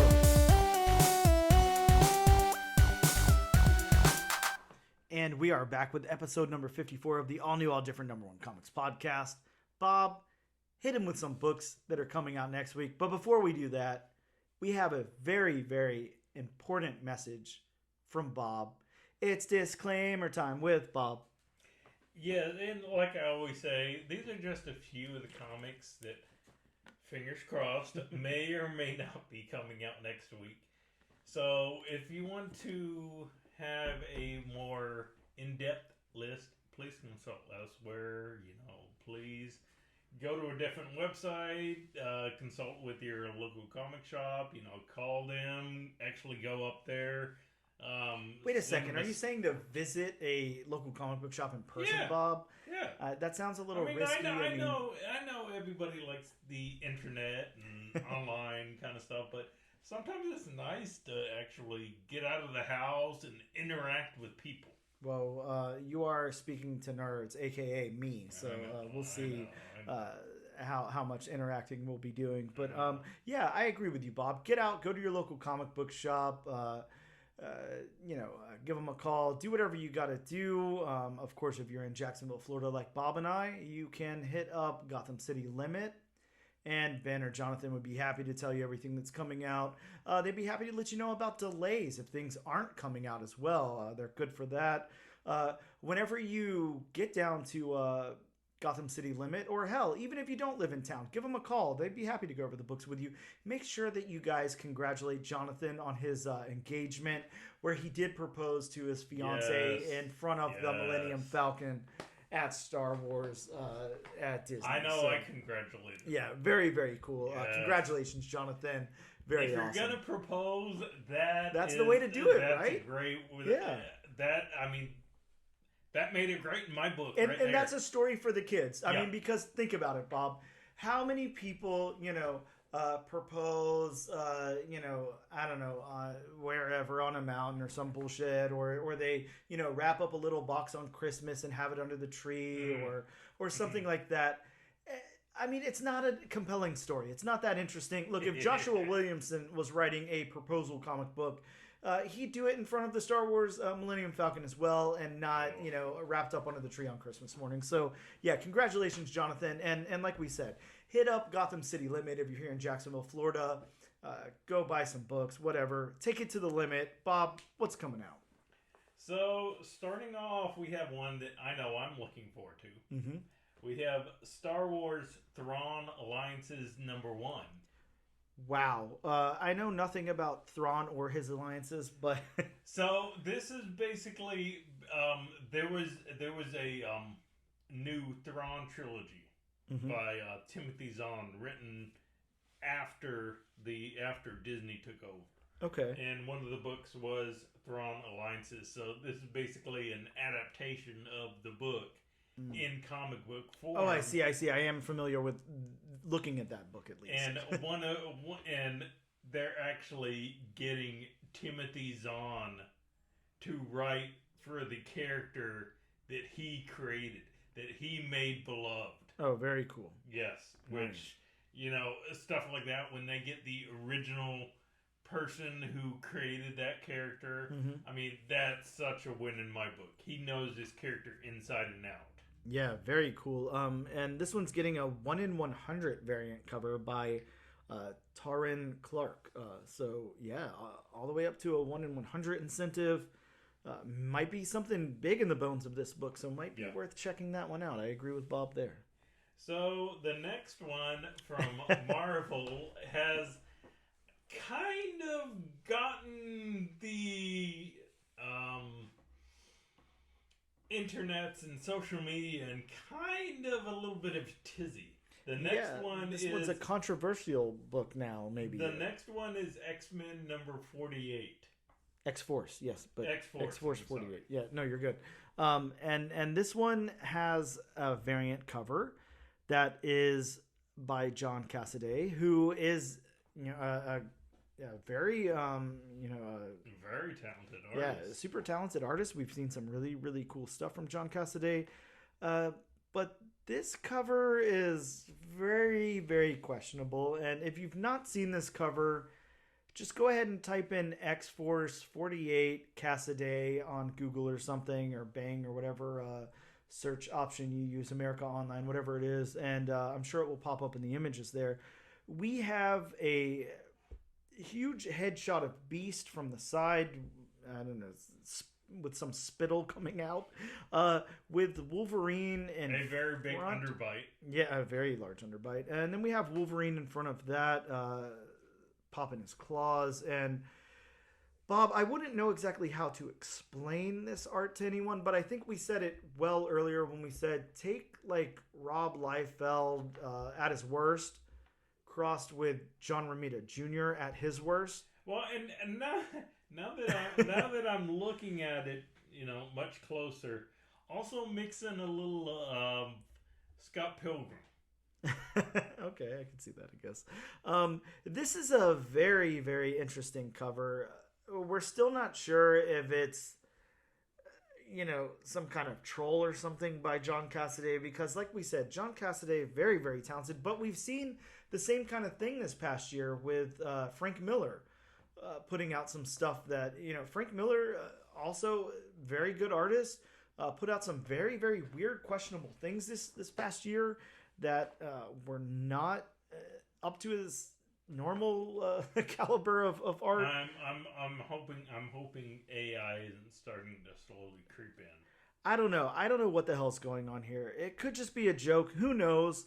Make sure you guys check this one out. I'm telling you, if nothing else, if you don't check out the stuff we're talking about, all the time, whatever, check this one out. Go ahead and just do a quick Google search and see what we're talking about, because this is a interesting cover, to say the least. Yes.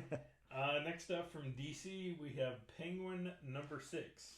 And here we go again with, I don't know why this is supposed to make this interesting to anybody. This is the origin of Batman and Penguin's first encounter. Bob, does it matter? Who cares? I don't know. I mean, I'm all for making, comics like important for whatever reason and whatever's going on. I've heard good stuff about this Penguin series, and it is written by Tom King, who's, an all-star writer. Yeah. So maybe it'll be, worth something, but I don't know. I mean, the origin of someone's first encounter, it just seems like such a stretch to me for that to be something that we're supposed to care about. Staying with DC, we have Harley Quinn number 36. Backup fantasy tale envisions Harley Quinn as Harley the Barbarian. Gee, I wonder what that's a parody of. I don't know. Let me get sued. She's also like a Cyclops on the cover, so I'm not sure what's going on there, but very interesting. From Marvel, we get the 4th issue of Miguel O'Hara, Spider-Man 2099. Bob, we've got the first team appearance of new Terror Inc. Excited about this one. And then very excited about the final issue, which will have Man-Thing 2099. One of your favorites. Yes. Sticking with Marvel, we get one of the most random Marvel teams. Power Pack Into the Storm #1. Yes, Power Pack is back. Power Pack is back in this 5-issue series where the Power siblings take action when their friend Franklin Richards has a premonition of a galactic threat hurtling their way. Could it be Galactus? It could be. That is a galactic threat. Did he get his spaceship back? Well, only time will tell. Does he have that fur-covered suit? Ooh, I hope so. Please. Fingers crossed. Sticking with Marvel, we have Resurrection of Magneto #1. A 4-issue limited series that resurrects Magneto after his death in X-Men Red #7. First appearance of the dogs there for the pod. And finally, from Whatnot/Massive, we have Crashdown #1. Bob, let me go ahead and say something again. Like, might be a hot take here. I don't know. We've expressed our opinions about things like this. Your favorite writers? Yeah. I put up a poll on Instagram, on TikTok, on YouTube, to decide the book that we would be covering next week, and we'll get into that in a moment. One of the books, I wanted to make it fair, so, I mix up the publishers, mix up the #1s, all of that, of course, as I always do. This book came down as a contender. This is Crashdown #1. This is written by Comic Tom 101 and Fire Guy Ryan, who are Tom Garcia and Ryan Sargent, with art by Ben Templesmith. So at the very least, the art's going to be amazing. Yeah, it's going to be a nice looking book. But I'm sorry, Bob. I'm sorry. I feel bad. But Comic Tom 101, I know. It just... I was boycotting this book and I was not going to pick it up. And then I said, I've got to put it in the poll of books that we might cover. And it looked like we might be, at first I was like, we might be covering this one. I'm not going to give away what we are covering, but I am excited to say it is not this book. So I do not have to put any money in Comic Tom's hands. So I'm excited about that. Sorry, again. Anyways, those are the new books that are coming out next week. And Bob, it got so quiet. I don't know what happened. It's almost like the dogs have disappeared from existence altogether, but they've not. They're just quiet now because... Did Thanos snap again? Oh, God, I hope not. And the only thing he took with him was dogs? That would be terrible. Yeah, it actually would. Just the pet Avengers. Ooh, Kyle Starks. Maybe we could get a Marvel Unleashed 2 where Thanos, the decimation happens and it's just like all the pets. Wow. So have you just to go on another tangent here. Have you ever seen those memes of when Thanos does the snap and then somebody tells him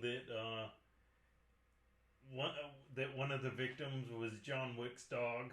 Oh God, no! And Thanos just gets this word, this oh shit, he's like his face. He's like, I could take on the Avengers, but I cannot take on John Wick. Wow, not an angry John Wick who's lost his dog. No.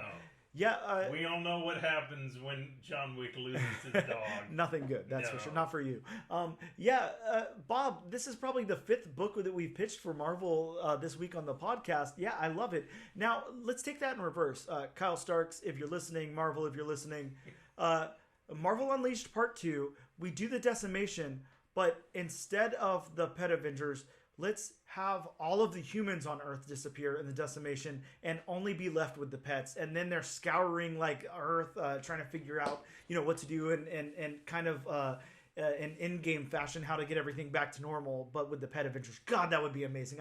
I would read the shit out of that. Avengers in-game with animals. Yeah, God, that'd be amazing. I'd love to see that. Man, we're on a roll this week, Bob. I had to brush off our pens. But yeah, let's talk about the book that we are going to cover next week. Again, that was compiled from a poll that I had posted on YouTube. Sorry, Comic Tom. Yes, as well as, yes, indeed, not sorry, Comic Tom.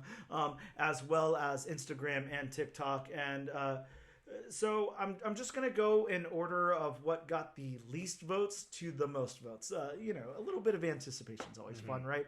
So coming in tie for last place was the Image book This Ends Tonight and the Image book Ghost Machine. Now, I'm not going to lie, I was kind of thinking Ghost Machine might have taken it because Ghost Machine kind of lays out like a whole new universe. Ghost Machine is like an imprint that... now, let me pull it up here so I can say the correct creator.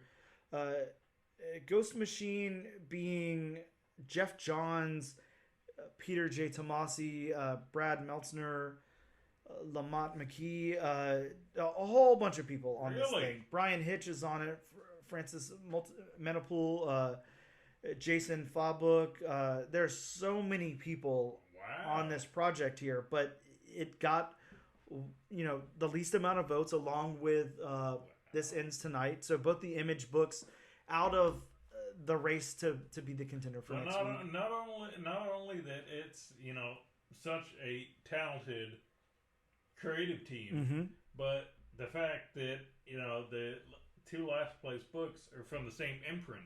Exactly.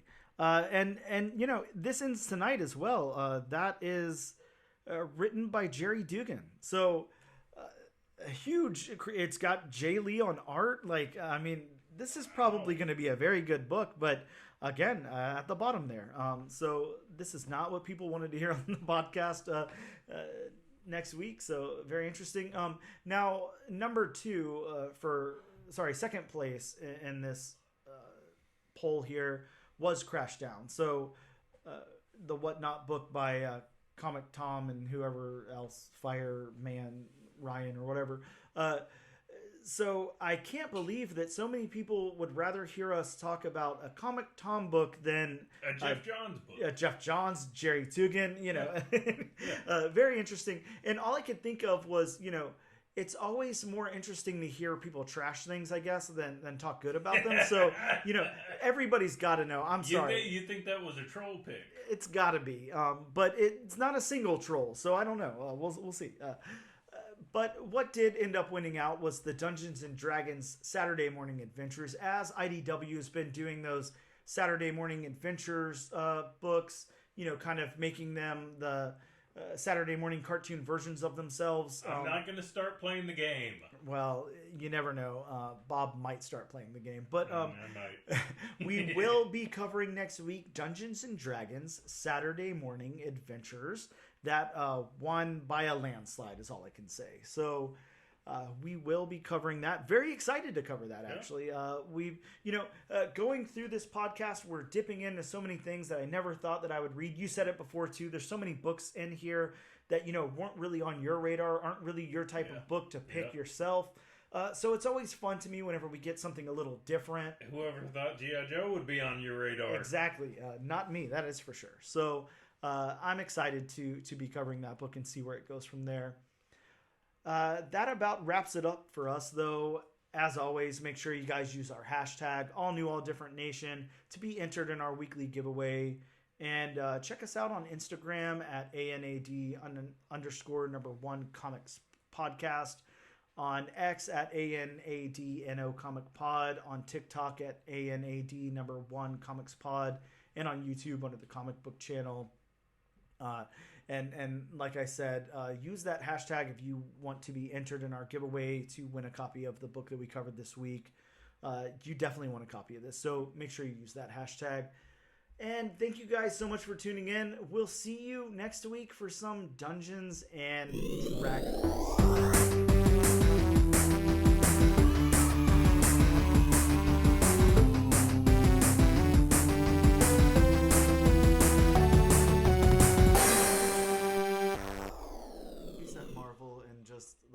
Your pitch is it's super steroid. That's what you can call the character. You know kind of what I'm thinking? Yeah. Did you ever see that movie League of Extraordinary Gentlemen? Oh yeah. Yeah, that I think that's your pitch right there. You email Marvel and you say we're doing super steroid. It's a super soldier who uses steroids and then Gets the Captain America serum. You know, I don't know what you thought about the movie. That's a guilty pleasure of mine. Which one? Oh, League of Extraordinary Gentlemen? Yeah, that's a guilty pleasure of mine. Yeah. I mean, it's definitely not the best movie, but I mean, if you shut your brain off and don't think about it too much, if you just go into it for your pure entertainment value, it's a good movie. Plus, it's got what's his name in it? What's the lead's name? The old man lead? Connery. Oh yeah. What's his name? Like James fucking Bond, maybe. I know it's kind of like. What do you mean? What's his name? Sean Connery's one of the biggest names in the world. Yeah, I don't know what's wrong with me. He got knighted. A brief moment there.